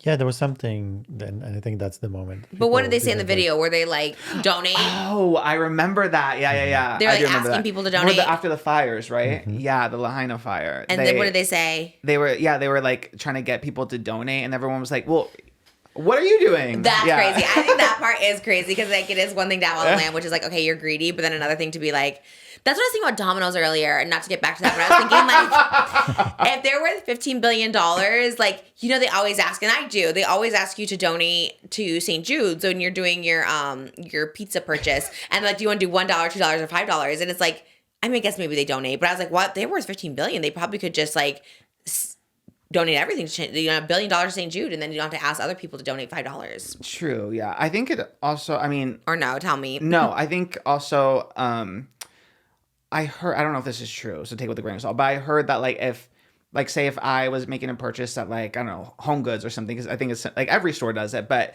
I think it ends up being a tax write-off for them too, versus like if you just went and donated to that place yourself. Or like when you go to like a Petco or PetSmart or whatever, and they say like you want to save a dog, and it's like, well, it ends up being it goes to help them, the store as well. Rather than if I just did it directly. Yeah, exactly. Yeah, and they get you because you don't want to be like, no, I'm not going to donate $1 to the kids, so you do it. So they do get you. I wonder how much money. Did they ever say? They should disclose how much money they're donating to St. Jude every year. I have no idea. Maybe they disclose. I don't know. I know at least because I have a Oomphy that works at like Panda Express, like corporate, and it seems like a good company. You went to high school with her, and I just see her post sometimes, and she does like work in the corporate, and like this is so specific, but like one of her coworkers in Panda like lost their daughter who's like super young, like 3.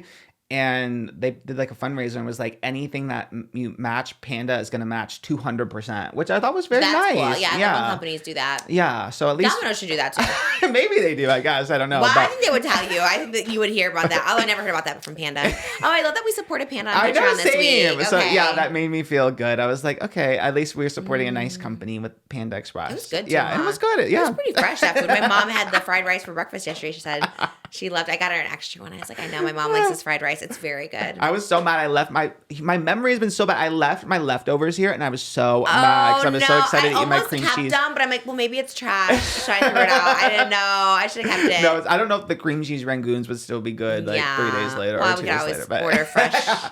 It was really good. It was good. It hit the spot. I do love our little lunches. I had Fifth Harmony as a hot topic, but I feel like you have no connection to Fifth Harmony. Although Lauren from Fifth Harmony is on Dancing with the Stars this season, so I thought maybe that would. Yeah, I don't know anybody from anything. I don't know. Fifth Harmony. Because I'm thinking like peak Fifth Harmony. I know you are not in the current pop girl sphere. You know? No, I even saw with the Jonas Brothers show. Like, yes, they had a big reunion. Yeah, gagged that they were there, and I'm like, I don't know. I don't know them, but one of them is on Dancing with the Stars, you said? Yeah, Lauren is on Dancing with the Stars. Normani was on Dancing with the Stars. Normani was from Fifth Harmony. Yeah. Love Normani. Yes. Oh, yeah, you did her dance. Motivation. Motivation. Yeah. She commented on that TikTok, too. No, I loved her. I didn't know she was from a girl group. Yeah, she was from Fifth Harmony. She's like the Beyonce. She just went solo. She's like, bye. Actually, Camila Cabello went solo first. Oh, I know her. She was at the Jonas Brothers show? No, that was kind of the gag. Oh. So Fifth Harmony reunited, but it was 4 because Camila wasn't there. Where was she? What was she doing? Well, that's kind of the gag with Fifth Harmony. So originally they were Fifth Harmony from X Factor US. It was like the Britney Spears, Demi Lovato season. Like, oh, okay. They were like kind of One Direction nachos. Like they were solos, and then they got put together as a girl group.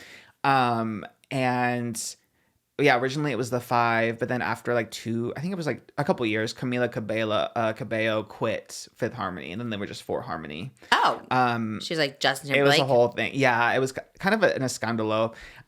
Wait, why? What is she? Because it was kind of mysterious how she just like quit, and then there was like she had these like racist posts come out where it was racist towards black people. I forget if it was specifically directed towards Normani. They're friends now, but there was like a weird drama. Like there was always videos of like Camila being like the outsider. And I remember as I was working when I was working for Ryan Seacrest, like, and he had Kiss FM, so the radio show, Fifth Harmony was always around doing promo. And it really was always like the 4 girls like together, and then Camila would always be like by herself in this corner of the room. Yeah, so she just didn't get along with them or something. I guess she just wasn't meshing with them at some point. But X Factor, you said like One Direction is all random; they didn't know each other, so they're all placed in a group together. Yeah, well, that's a recipe for disaster. I feel as we saw with Zayn quitting too. But. Yeah, and then I'll never forget. I think it was the VMAs. They did it was right after Camila quit, and then it showed like the silhouette of Fifth Harmony, and then all of a sudden, and there was 5 girls, like their shadows or whatever, and then you just see one girl like get ejected from the stage and go flying backwards, and it was supposed to like signify like Camila, and then it just became the 4. It was crazy. Oh my god, that is wild. It was But crazy. I love it. The creativity's there. What did they do last night to So replace with, the 5th? With the Jonas Brothers, it was kind of weird because they reunited. It was just the 4. But they were singing along to the track, and the track still had Camila's vocals. Oh. So I don't know if like they just didn't get a chance. Maybe it was like a last minute thing and they didn't have a chance to like record the song again. So it was like literally from the track from like Spotify. They're like, let's sing over you can it. hear Camila. I love it. What a So because they're out. Okay, here's the thing. I sing with the track. Obviously, you can hear it. It's doubled, whatever. But when you're actually good singers, why are you singing with the track? I kind of think it was just like a last minute thing, and That's so they were funny. only like, you know, a special guest at the Jonas Brothers concert, so it wasn't like their own show. So whatever. is the Jonas Brothers singing with them? No, they just had them come out. Oh, they weren't even on stage? Okay, I was random. wondering about that. Yeah, I was like, wait, What's the tie? Yeah. What's the tie? Like Hanson, okay, you're both trios, but what? I guess they're just bringing out a lot of like nostalgic acts and, you know, giving them the stage for a little bit, which is Okay. something. But yeah, it was. Disney. I'm available for bet on it if they need me to perform it. If they can't get Zac Efron, I'm gonna jump in. Because they're coming to LA soon, right? Oh yeah, you're right. Yeah, that is so funny. I'm ready. But yeah, with Harmony, it was kind of like it's just so. I can say this lovingly because they also own it. Like as a girl group, they just like they're never like in sync together with their dancing. It's very chaotic. Like Really? yes, Oh, like that's sad. it has always been like that. Like they've always just been kind of messy, but that's kind of their charm. Yeah. And they even like they're posting TikToks like when they're reunited too, and the captions are like, "You expected us to be in sync." Like, I love. Yeah, I so love. they're No, having like you fun with know, it. yeah. Yeah. And Normani was there Yeah, Normani. because she had like a pretty big solo career. Yeah, she actually. I'm sad because like Normani was supposed to be such a big solo act, but then I don't know if it was like label mismanagement or what, and her parents got sick too, so that also like slowed her down. But yeah, her solo project just kept getting delayed and delayed and delayed, and then by the time she released it, like it just like lost momentum. But she's very talented. She's a She really does it great again. dancer. Yeah. I would love her. She's like a dream guest. Normani, please come on. She commented on my TikTok and I was like, so gagged. I love her. I didn't know she was from Fifth Harmony though. Yeah, that's so See it? wild. That's what I'm saying. She's like a star. Like I had no idea. Like who, where are you from? Like I just know Normani. Like that's crazy that she was there too. Yeah, that's where she got to start. love Camila her. too, and then but yeah, Camila commented heart emojis on their Instagram of the 4 of them together, and they're kind of teasing that they might have like a proper reunion with Camila. I guess we'll see. Honestly, she should. I feel like at Yeah. this point, it's been enough time. Like even Justin Timberlake is back with NSYNC. You know what I mean? So like, come on, Camila. Ooh, I don't know Camila like that, but comparing her to Justin Timberlake seems I mean, diabolical. like the first solo, like the big solo act. I see, but getting he's back. flopped so hard. Like Oh, Chris you mean it's Kirkpatrick is more famous than Justin, so to be like Camila come back and like Justin Timberlake, like woo, because Justin I think is the biggest flop like that we've seen, the biggest come Not down at in first. history. Not at first. No, of course, everyone like that's what I'm saying. The biggest flop, the biggest fumble, I guess you could call it. Yeah, I see what you mean, like I see what you mean. no one likes Justin. He's like the least talented. Like even people were comparing like Chris Kirkpatrick vocals. I mean, like, he should have been the lead because he had the highest vocal register, and that's usually who gets the lead. So it's like, how did this happen? How did he fall so fast? Like his dance moves, everything about him is cringy, awful person, awful dance moves. Can't sing, doesn't sing, puts the microphone down. At least Fifth Harmony singing to the track. The track starts and Justin's like, no, like what? Like it's crazy. Well, I guess he's sick, so I don't know. Then don't go on tour. Let's cancel. Let's say we need time with the family. Let's say we need anything. You know what I mean? Like not go out and just give nothing. That's God. actually, I think that's like the most disrespectful thing. Could you imagine going on stage to your fans and just like literally putting the microphone down? Not even like, nothing. Just putting it down, walking away, doing a weird dance move and like it. Yeah, Sabrina Carpenter kind of talked about that too in an interview. She was like, I've like never had to cancel a tour, and there's some times where I'm sick, but like I'll push through it. And obviously it's like what people like her as like a woman, obviously she always thinks about when she's at concerts. She's like, you know, if it's a female like pops or whatever, like who knows if they're on their period, if they're having Yes. terrible cramps, you know, and like she talked Pushing about through. Yeah, and it's something that like you never think about with girls, like having to like, you know, perform through all this stuff and in heels and you know, you're doing choreo, etc. So much. But, I yeah. remember being like 8 months pregnant, and I forgot what show it was, like San Jose, I think it was.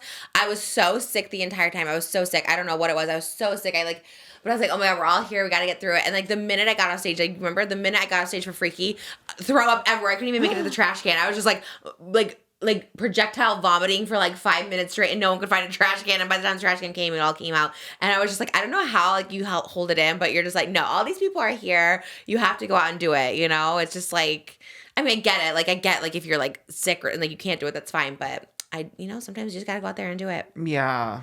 And like, cause you also don't want to disappoint those people, like all those people who came and like, spent money. Like concerts are not cheap. Like how people afford concerts is great. Like even like me, I was thinking about traveling to go see MCR, and it's like to travel to a concert's insane. So when people are like, I came from a different state, I came from Florida, like now like putting that in perspective, I'm like, that's actually insane because you're like paying gas or flight or hotel. And no matter how cheap you're getting flights and hotels, it's still hundreds, if not thousands of dollars to go see someone. Like it's actually insane. So for Justin, like just cancel it. Like give refunds. Don't go out there and not sing. Like that's wild.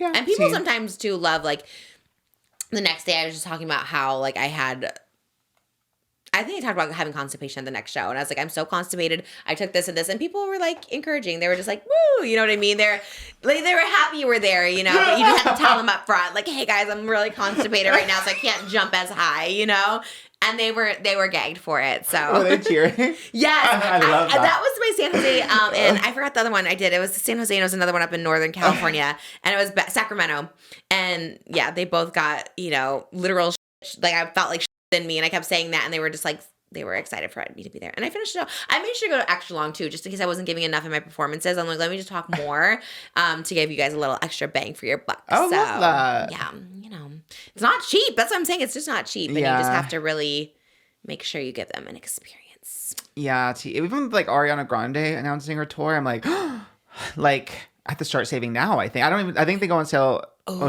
I forgot they go on sale in September, and it's September. Oh no! But yeah, I was like, damn, it is a whole thing. Who's her opener? Did they announce? I don't think they've announced yet. Who is the Camille? Ready? Would love, but also, was there speculation who it might be? Did people say? I remember before, because she followed Addison. This was before Addison yeah. announced her solo tour, but like she followed Addison, and then there was not another speculation. Maybe there was. Yeah, I feel like I heard someone being like, "Oh, she's probably gonna." Was it Madison Beer? Oh, that'd be crazy. I didn't hear that one. I'm just kind of making that up. I don't know, but me starting the rumor. Yeah, I would like that one. Can you believe there was? And the Dangerous Woman tour, Sabrina Carpenter opened up for Ariana Grande. Damn, she opened for everybody.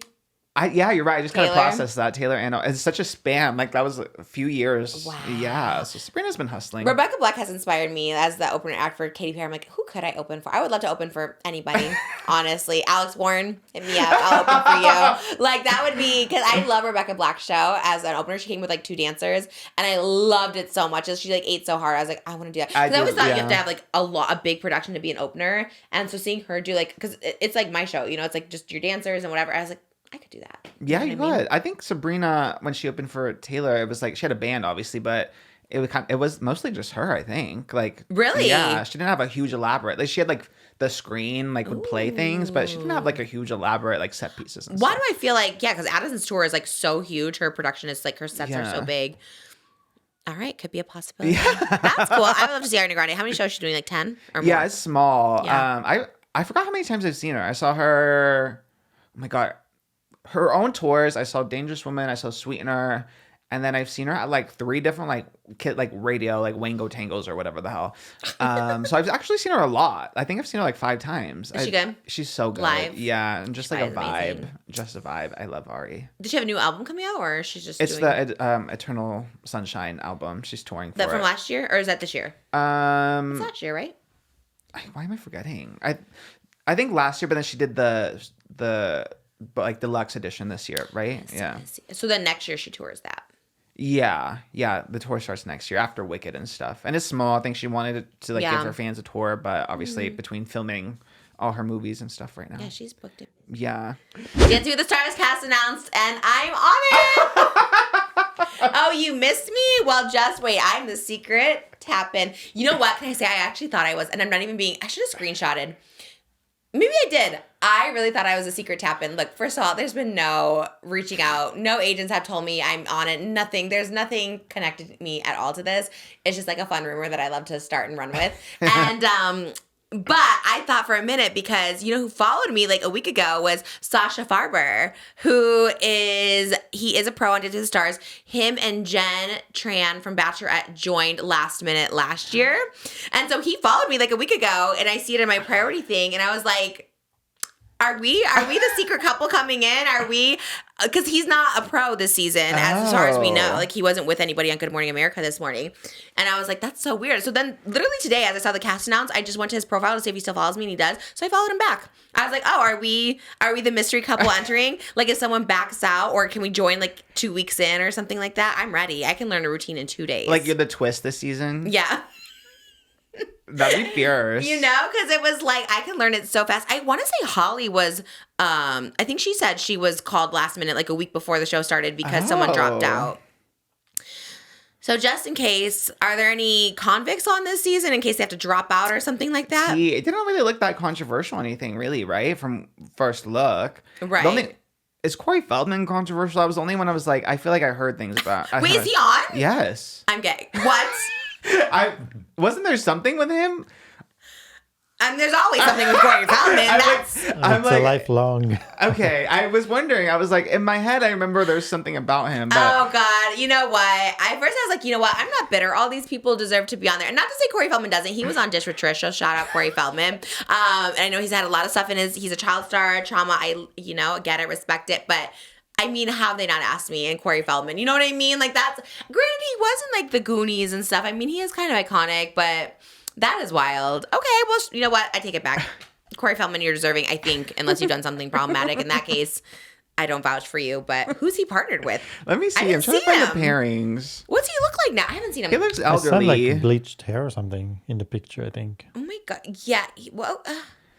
Wow. Jenna Johnson. Oh. Yeah. Okay. He might have a chance. She's pretty good. Robert Irwin with Whitney Carson, Alex Earl with Val Shermierkowski, Dylan Efron with Daniela Gargoch, Whitney Levitt with Mark Ballas. They're gonna win. Mark Ballas wins every season he's Really? on. I don't think he's ever lost a season. Well, Jen Affleck is with Jan Ravnik, and he was Taylor Swift's sexy dancer from the Eras yes. tour. I have seen him. Yeah, and he's the one with the big bulge. So you think the Swifties are gonna vote for They them? should. Yeah, he's beloved by the Swifties, so I would Okay. think so. And then Scott Hoying is with Riley Arnold. Hilaria Baldwin is with Gleb. Andy Richter, who's that? He is hosted with, Conan. Oh, okay. He was a co-host with Conan. Emma Slater. Jordan Childs is with Ezra Sosa. They might be really good too, actually. Yes, I'm team that. Gymnasts usually are. Yeah, Yeah, like 'cause they can do- active, yeah. and yes, I think they could win. Baron Davis with Britt Stewart. Danielle Fischel with Pasha. Corey Feldman with Jenna Johnson. Elaine Hendricks. Oh, Pasha? Yeah. Is that the one I just said? No, you said Sasha. Who's Pasha? Pasha Paskov. Oh, always been a pro? I never heard of him. Okay. I think he's been around. That name sounds familiar. Elaine Hendricks from Parent Trap with Alan Burstyn. And icon. Lauren from Fifth Harmony with Brandon Armstrong. It was weird though because Lauren wasn't in the promo. I thought that was like, it was like, what happened? Maybe she missed the day. Yeah, I guess so. Missed the Maybe she shoot was day. with Jonas Brothers, but Oh, right. Maybe. maybe because it was so odd to show everyone. And then Anne Loin Wagati, I think that's how you pronounce her last name. But yeah, Well, interesting. Congrats. I guess, I don't know. It's interesting that it's like half influencers, like, or half like social media people and half like old school mainstream. You know what I mean? Yeah. Like it is. I do think, what's the Olympian's name? What's her name? Jordan Childs. Jordan. I do Yes. think she seems to be, I would say stands a chance because she's athletic. Maybe with Ezra, they're both he's on social media a lot, and then she also is just like a current relevant young person on, because it's either like a young influencer or like an old actor. Yeah. And there's no like in between. So she seems to be like mainstream, but also has the Ezra connection to social media. So Did Simone Biles win? I want to say yeah. Right? Yeah, and I mean Jordan was with Simone, so that Oh, on also the same helps. team? Yeah. Yeah, period. Then she's gonna win for sure. I loved Simone Biles, yes. Gabby too. There was one named Gabby. Was Gabby Douglas on Dancing with the Stars? Yeah. Also team up. Yeah. I feel like they always do good. Sean Johnson. Yeah. She won, I think. You're right. Yeah. So I think Jordan and Simone are Team USA Gymnastics iconic duo. Yay. Is what it said. Oh, yeah. Yes, I and they remember. went on tour together too. So, Oh, period. yeah. They're gonna. I think good. Because Ezra got such a bad hand with Anna Delvey, so I'm so glad. Forgot Mark about that. Ballas is amazing. I'm so shook he's with Whitney. I like Whitney. I think she's great, but I'm shook because he always wants to go with like the big star. I don't know who the big star would be of the show. Who do you think? I mean, not in a bad way, but No, who's I know like who's the big. who's the name? Yeah, I genuinely think Robert Robert Irwin. Irwin is like the most famous one. Work. Yeah. Good for And them. he's a legacy, you know. Two Mormon Wives is crazy. Could they get no one else? Like they couldn't get no one else? Like what do you mean? I think too many people would have gotten you and Alex Earl confused. Like the casual think so, viewer, too. the casual viewer would be like, "Wait, didn't she just Are they perform?" the same? Yes. Are they sisters? Carl's Jr. RBs, which one? Are they sisters? Is it a twin twist? Like what is it? No fatties. No, I'm sorry. I should stop using that. No large people on this season. I'm a fatty. I can say it. But there was no oversized, plus size people. Oversized. That's crazy. No, I'm sad. All right. Well, Well, there's really none left, so. no oversized people. Or In the plus-size world, people? in the Oh, world. right. Everyone's on the other. You didn't eat with that. That's so true. Or you don't eat with that. Yeah. The GLP ones coming in clutch. Oh my Okay, god. are you watching?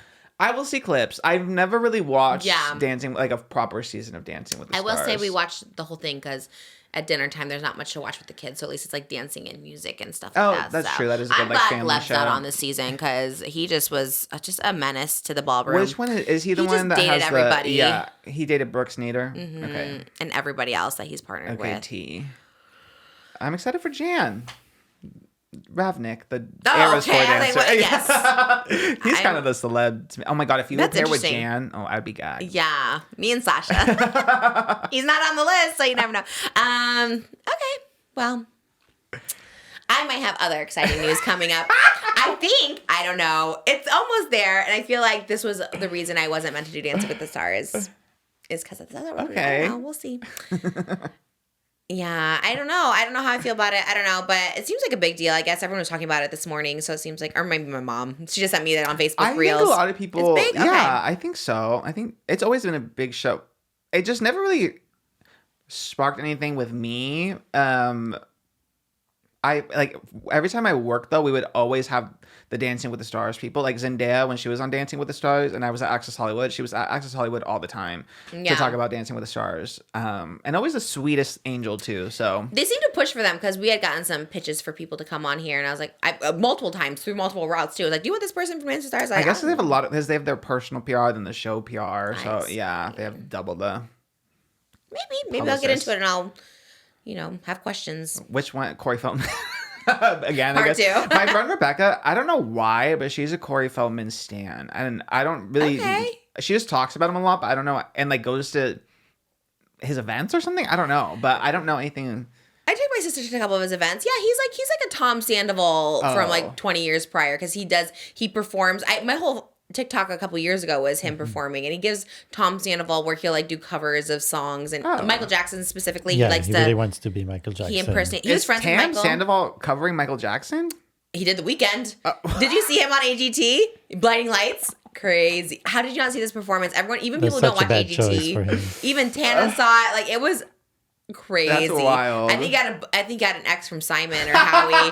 And he was in the quarterfinals, and they never buzzed people in the quarterfinals. And I was like, Tom Sandoval Yes. was in the quarterfinals Yes. of America's Got yes. like after he was famous? Yeah, this year. He Now, auditioned this year. Like now, after Yeah. trailers and everything. Wait, and he made it to the quarterfinals? Yes. They loved him in the first round. I was like, what did he sing? He sang... Take there was- on me. Oh yeah, take me in a day or two. And even that, you didn't hear the note fully, but still, They they're kind loved of like, it. okay, there was a good energy there. It was giving But wedding then- band. It was giving wedding singer. But then with giving- the weekend, he did not even hit the notes. Oh, Weekend was crazy. Blinding, you have to watch it. That was so wild. That is crazy. I almost thought he was like trolling, and like I still believe he might have been. I mean, it's No. giving corporate synergy because Bravo traders his Peacock, I NBC see. is America's Yeah, Got Talent. and So. probably He's show making up the with rounds. some spin-off of some kind. Yeah, because he's like the big NBC Universal, talent. So it's like let's put him on every But NBC. why do Universal they have show. him on as just a performance? Like Ben Platt will go on and just perform. It's not to compete in the competition against other people like Well, the look dogs. who's talking about it. They got exactly what they wanted. It was a bait to get Trisha Paytas to talk about I'm it the on only a one podcast. talking about it. I was like, because I was gagged too. I was like, and they even acknowledge that he's like someone famous. Like, oh, Are like, you? we know, yeah, you're from that show. can't. Yeah, and I What? was like, I want to go. I want to audition. Okay, America's Got Talent producers, please put me on to audition again. I would love to go out on stage and just walk out completely normal and just like try my fast talking again and see if they like it now. Do the exact, because it's their 20 years, I think, right? There was 20 years. And so I was like, they had old acts come out. Oh, that's fierce. I missed it, but I would love to do next season. So What if, call me. okay, like how would you up the ante? So what if you fast talk, but then you were also dancing, like perform, like what's it called? Interpretive dance as you fast talk? I don't know if I could, because that's slow. Is it interpretive dance slow? How would I slow? And then You should tap dance. Oh, You'd yeah, be good like, idea. Susie Toot. Susie Toot can teach you how to tap dance, and then you can can tap she? dance. Because we actually just talked to some people to teach us how to tap dance. Okay, yeah. Yeah, Susie Toot's the best tap dancer I know. So I Is think she in LA? No, she's in the East Coast. she's all over Probably America. Yeah. not around giving tap lessons, but I would love Susie Tucci to go in there. I would love. Okay, you're right. Maybe I will. I would love and just be like really fast, like yeah, do like a little Hamilton or something. Because Yeah, you can't just fast talk now because you've been there, done that. You have to like, how do we elevate elevate So, it. yeah. Yes, do it like in a dunk tank or something upside down. Like that's what they do it with a dog. Do it. You know, I feel With like a dog, yeah. actually would be so fierce. That'd be cool. He just like starts jumping over my head. I'm like on all fours. He just jumps over me back and forth. Callie, get those dogs trained. That's Callie so could train those true. dogs. Well, we should have Malibu training because they always have little kids on the show too. So Malibu before she can train the dogs to jump over me. Oh damn, that's like every like niche that Yeah. you have. Yeah. Okay, call me. Yeah. I would love me and Howie. Howie was on my season weirdly. Like it was Sharon, Howie, and Howard Stern. So like if he was still on, which you know he's going to be still on, he's not leaving that He's not chair. quitting that show. Yeah. Oh man. Tom Sandoval is Corey Feldman vibes for sure. But you're right. Yeah, the nepotism of Yeah. NBC. I would do it though. I'd audition. I was like, it's smart because like a lot of people watch it still, which is crazy. I mean, we're watching it, I guess, so I shouldn't. I watch Masked Singer, Dancing with the Stars, and America's Got Talent, and I watch it every week. And we're like, who watches this show? But us. And not only do we watch it once a week, we rewatch it when my dad comes up on Saturday. Really? Yeah, because we need something to watch at dinner, and what else is family friendly? So we're like, let's watch that same episode again. And then Moses sometimes like, did we watch? I'm like, shh. We're watching it as if it's the first time. He's like, did we watch this? We watched this. No, we didn't. We didn't. Because you know, if you tell someone you watch something, then they're like, oh, no, yeah. like, we watch something else. Yeah. No, we're rewatching it as if It's we actually watched be it for like the first time. presenting it. It's like, there's a new episode of America Talent. Yes. I'm like, okay. Because they get excited for it. No, It's but a I new get episode. excited that there's a new episode, but then we're like, oh, we saw You this. love America's Got Talent. You're always like, is there a new episode of America's Got Talent? Like 3 weeks in a row, there wasn't a new one. And I was like, there's not a new one. And you would be like, are you sure? And I was like, no, we're watching Big Bang Theory again. I don't like that show, but that's all that's on right now. That's all we got working with us until Wednesday and Only Murders comes on. Well, I guess you're in luck because that's all this week. So Can't wait. Yeah. But I really do love Drop Dead Diva too, and I don't want to put that to the side, but I guess there are 6 seasons of that. I love that show. I can't wait to watch more episodes. It inspires me to be a lawyer. I'm finally getting focused now, 143 in. I'm like, ooh. I'm focused the tail in. end of the Yes. you're locked in. Oh, okay. Sorry, I'm focused now. The Adderall kicked in that I didn't take. Sabrina Carpenter. Love. Did you hear Man's Best Friend? I feel like I know you didn't actually, as a matter of fact. Wait, what do you mean? Have you heard the whole album, Man's What, I Best heard Friend? Man-Child? So that's it. Well, first of all, it's hard for me to listen to music. I know. Like, I don't know how people sit and listen to music. Like, it's kind of hard for me to do that. Yeah. Instead, you'll turn on Views. Like, let me hear that David Dobrik. Oh, you're right. I know. I'm a glutton for punishment, I guess. No, I haven't. I should. You're right. I should listen to music. I should listen. I listen to like, My Chemical Romance over and over. I should Yeah. probably listen to like Sabrina Carpenter. I do love her. I have to have a music video to go with it. Like I need to have a visual. I see. Well, you might like it. It's her music video for Tears is all references to Rocky Horror. So Is it out? A music video? yeah, for Tears. When did that come out? When the album came out, so last Friday or Thursday night. How come I've seen not one clip of it? Who is she dressed as? I don't know because I haven't seen Rocky Horror, but I know it's Describe all her. Is she in a maid outfit? Is she in a gold hat? Is gold she hat Okay. at one point, and then with she- like a gold jacket? I think at one point. Okay. But That's I think it Columbia. references a lot of different. The one I saw the most, it was like, because she's like running through a hallway at one point, and it's like when the arms come out, and everyone's like, oh, she wants to be Ariana and Wicked, but everyone's like, no, this is Rocky Horror. Is it like sexy? Is it like Yes. Okay, Yeah. so yes, that makes sense. Okay, the arm. And there's 'cause- something with the cornfields. I don't know if that's Rocky Horror. Oh, I don't know either. Maybe I'm. I might need your expert because I'm not a Okay. yeah, as you know, not a I musical love girl. Rocky Horror. Even from Glee, you don't know Rocky Horror? I know the Time Warp. Yes, you should know their characters. There was 2 Columbias, 2 Magentas. All of them had to be 2 because there wasn't. John Stamos weirdly is like I don't know his name. Meatloaf played him in the movie. I can't think of his name, but like John Stamos was in the high school production of Glee or of Rocky Horror, and I was like, this is weird. Why is he there? Why is he? Like I know Coleman Domingo was in the Sabrina video in drag. I don't know if that was reference to anything, but okay, probably somebody. From yeah. Was there anyone that was like the main Frankenfooter character? The main person. It was Sabrina and Coleman Domingo was like the main. Oh, so maybe Coleman was Frankenfooter, the one that like Laverne Cox played and Tim Curry. Oh, okay, yeah, maybe, yeah. And Mercedes, okay. Icons Only playing that role. But yeah, there was that music video, and then also like Man Child. Yeah, you might like it. But did you see her interview with Gayle King? Yes. That was kind of wild. Yeah, she did one like sit down like on camera interview, and it was with Gayle King for like CBS Morning. Why Gayle King? Why was she on Call Her Daddy? Like, why is she doing Gayle King? I honestly was a little confused too. She did the same show, that CBS show for Short and Sweet. Like that was her one like sit down interview, but it was not Gayle King. It was a different interviewer. I don't know. I forgot her name. But yeah, this Gayle King, and it was wild. I mean, Gayle really went in and was like, "Is this about Barry Keoghan? What do you think about Taylor Swift?" Barry Keoghan. She didn't even get the name right. I was like, "What? Like how? What? Okay." I don't know. The only thing.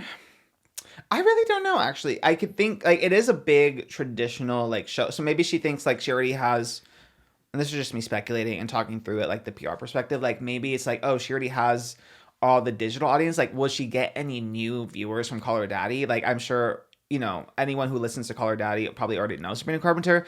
But if you go on this, like, this traditional CBS morning show that it's, like, on in the morning, like, you know, families watch, like, maybe that's just, like, maybe you might pick up some new. Yeah, like my mom would watch it. Maybe we would watch it with our kids. That's really the only thing I can think of. It's just so traditional and like old school. So I was like, oh, that. Yeah. Yeah. But the interview was like kind of nuts, and I was like, I just can't imagine. Like, I don't know. I guess the only person who would have like be bold enough to go straight and ask specifically about Barry Keoghan would be someone like Gayle, who is just like as older, literally doesn't know his name. Yeah, it's like, to her it's just like another interview, I would think. But Gayle King, she's she's best friends with Oprah. That's what I was thinking. Yeah. And she's like a journalist. Like all people knew her for was being best friends with Oprah. Yeah, she's been a broadcast journalist for years. No one talked about that. That's so weird. That is so weird. Okay, well, since 1981, I think that was her first anchor job. So she's been doing it for a long time. Yeah. I guess I do like older ladies interviewing because they don't care. Like they don't, like you said, like I'm going to ask you about Barry Keoghan. Like doesn't know the name, doesn't know the correlation, doesn't know you shouldn't ask about that. And I kind of love it. It's kind of like Wendy. It's kind of all that where it's just like, I don't really care. I'm old, you know? And I can't wait to be a little bit older like that, like in my 50s and just not care and just ask the questions. It was wild though too, because then it was like going like directly into Taylor Swift. Oh, the question I loved the most was like, aren't you worried that like, you know, what men are going to think if you're writing songs? It was so like old school, like when Taylor Swift was like 16 years old and people were asking her these questions, like, aren't you worried about what the guys are going to think of you? And Sabrina's like, I'm not afraid of men like that. Yeah, period. She's like, I'm afraid of men, but not like that. Like, yeah. No, right. No, she was so good. Even the Barry question, she was so good. She just like and her giggle killed me. She's just like glazed over it. She's just like, you know, she was so good. I love her. Yeah, she's so media trained because she really has been in the game for so long. You kind of forget. I know. I was like, when Danielle Fishel was announcing, I wonder if they picked her because they're hoping like Sabrina Carpenter will like come to the show. Because they still are really close. Yeah, I saw Danielle Fishel in her little Target cart with all her albums. And I was like, okay, like the tie-in. So I feel like maybe they're probably like, oh, maybe she'll come if like we have her on. She's going to be dancing to so many Sabrina songs. The first one is Espresso. For sure that. And then there was a little bit of tea, I guess, in the album. And honestly, I feel like the album cover controversy kind of died down, right? I mean, I haven't heard people as angry about it. Yeah. Because, I mean, the album really is like contextually like a breakup album, and it does kind of like poke fun at. She kind of talks about it in like Man Child, like, you know, she keeps being attracted to like these man children, but then she says that like, well, that's kind of the point of the album is like, you can't blame, like, I can't just sit here and blame all the guys for putting me in these positions. Like, at some point it has to be like, why am I putting myself in a position to like be hurt and dumped by like these guys that I already know like kind of suck. So that kind of explains like the cover of her just like, I mean, and the whole imagery with like, you know, with the golden retrievers and the paw prints and, you know, the referencing the dogs and stuff of like, she puts herself in position to like, for guys to treat her badly, and it's her trying to like, you know, I like that. take that like narrative and examine why she does that to herself and not do it again, you know? That's so cute. I like the concept. I like that creativity. Yes. Yeah. So the whole thing really is kind of like a breakup album, and it's supposed to be like a little bit more like tongue in cheek and like fun of a breakup album, not like a sad, like let me cry about it over and over again, but like that roller coaster of like trying to get over someone and then like looking back, why was I in that position to start with? But yeah, she did have a couple references in her lyrics. In Go-Go Juice, which is a song about like getting drunk and like drunk calling like guys that you've had a situationship or anything with, she has one line that said like, could be John or Larry or gosh who's to say, or maybe the one that rhymes with villain if I'm feeling that way. Who's villain? So Bob Dylan. Dylan O'Brien is what people are guessing. I always forget this name. Is he the one from 13 Reasons Why? That's Dylan Minnette. Oh my God, who's Dylan O'Brien? He's the one. He was from Teen Wolf or The Maze Runner. He's the one that had the trans sibling, and then he kind of like performative male tease where he was like, "I love having a trans sibling," and then the trans sibling commented like, "But you don't talk to me." So he's a mess. Yeah, okay. Dylan's kind of a mess. But I do know. Yes, now thank you. And then John. That rhymes with Shawn Mendes, and then Larry rhymes with Barry Keoghan. Oh, okay, clever. Yeah, so it was a little bit of shade, and then what was the other one? Oh yeah, and then like Never Getting Laid. People were mad because she had like one song where she was like, I hope you get like agoraphobic and like never see outside or whatever. I'm like, I don't think she genuinely is wishing that on someone. I think it's supposed to be like tongue in cheek, but okay. People are mad. Yeah. Honestly, I wish some people would get agoraphobic too. I wish they wouldn't leave their house. I wish that on some people as well. There's nothing. I don't get why people are mad at that. It's like she wish death on them. Like, you know, agoraphobia is normalize that. Were we talking about that on Patreon? You and me? We were talking about agoraphobic. Yeah, because Big Bang Theory. Yeah, and you. Yeah, and I had agoraphobia until I forget when. I think until like 3rd or 4th grade or something. As a former agoraphobic, were you offended by her lyrics? Okay, then period. Then no one else should be either. Block it. I know she does get like a hard time. I like the album. I don't like it as much as Short and Sweet. My favorite Sabrina album is Emails I Can't Send, the one that had like I Slam the Door. I love it. I love that album so much. This one's a little bit more country. So everyone's it's taking going me a while. Yeah, Lana Del Rey, Sabrina. Chapel. Oh yeah, T. Beyonce did country. Yeah, Beyonce did country. She's doing rock or her now. She's doing emo or something next. Love that. Yeah, it's very odd. This country. Tana wants to do a country. I'm not kidding. Oh, she talks about it. She wants to do a country album. Crazy. Everyone's wanting to do country, and I love it. I support it, but like random. What? I guess I did. My Pink Christmas was a little country tease. I guess it's just on trend right now. I don't know. Everyone's doing it. Oh, okay. I don't know if we need more country music out there, but yeah, Sabrina's at least like a little bit dolly, I guess, and her delivery and stuff. It's cute. It's growing on me the more I listen to it. It did get good reviews. It got like a 7.9 out of 10 from Pitchfork, and they're usually like really hard on pop albums. So it's getting good reviews. It's going to debut #1, 350,000 albums sold in the first week, which is a lot. Crazy. Yeah, it's a lot. So she's still slaying. I was a little worried for her because she was getting so much pushback. She did do one Interview Magazine interview, and I just love that like it was with the editor-in-chief of Interview Magazine. I think I saw this. Yeah. It was the one where it was like, do you ever get scared of not being hot anymore? Oh, I didn't see that one. No, what'd you say? That was like the big question. And I guess for context too, because it is such an odd question, it was a very, like I read the whole article. It was a very casual, he's like a older like gay guy, and Sabrina, and he just like they did it over the phone, and it was he was like, what are you wearing right now? Asking about like lingerie and boy advice and stuff. So it was very like casual, but I did think that was such an odd question. It's odd. She laughed and she said, that's such a good question. And he was like, well, you told me to be real. And she said, it's usually pretty insufferable men that think I'm hideous.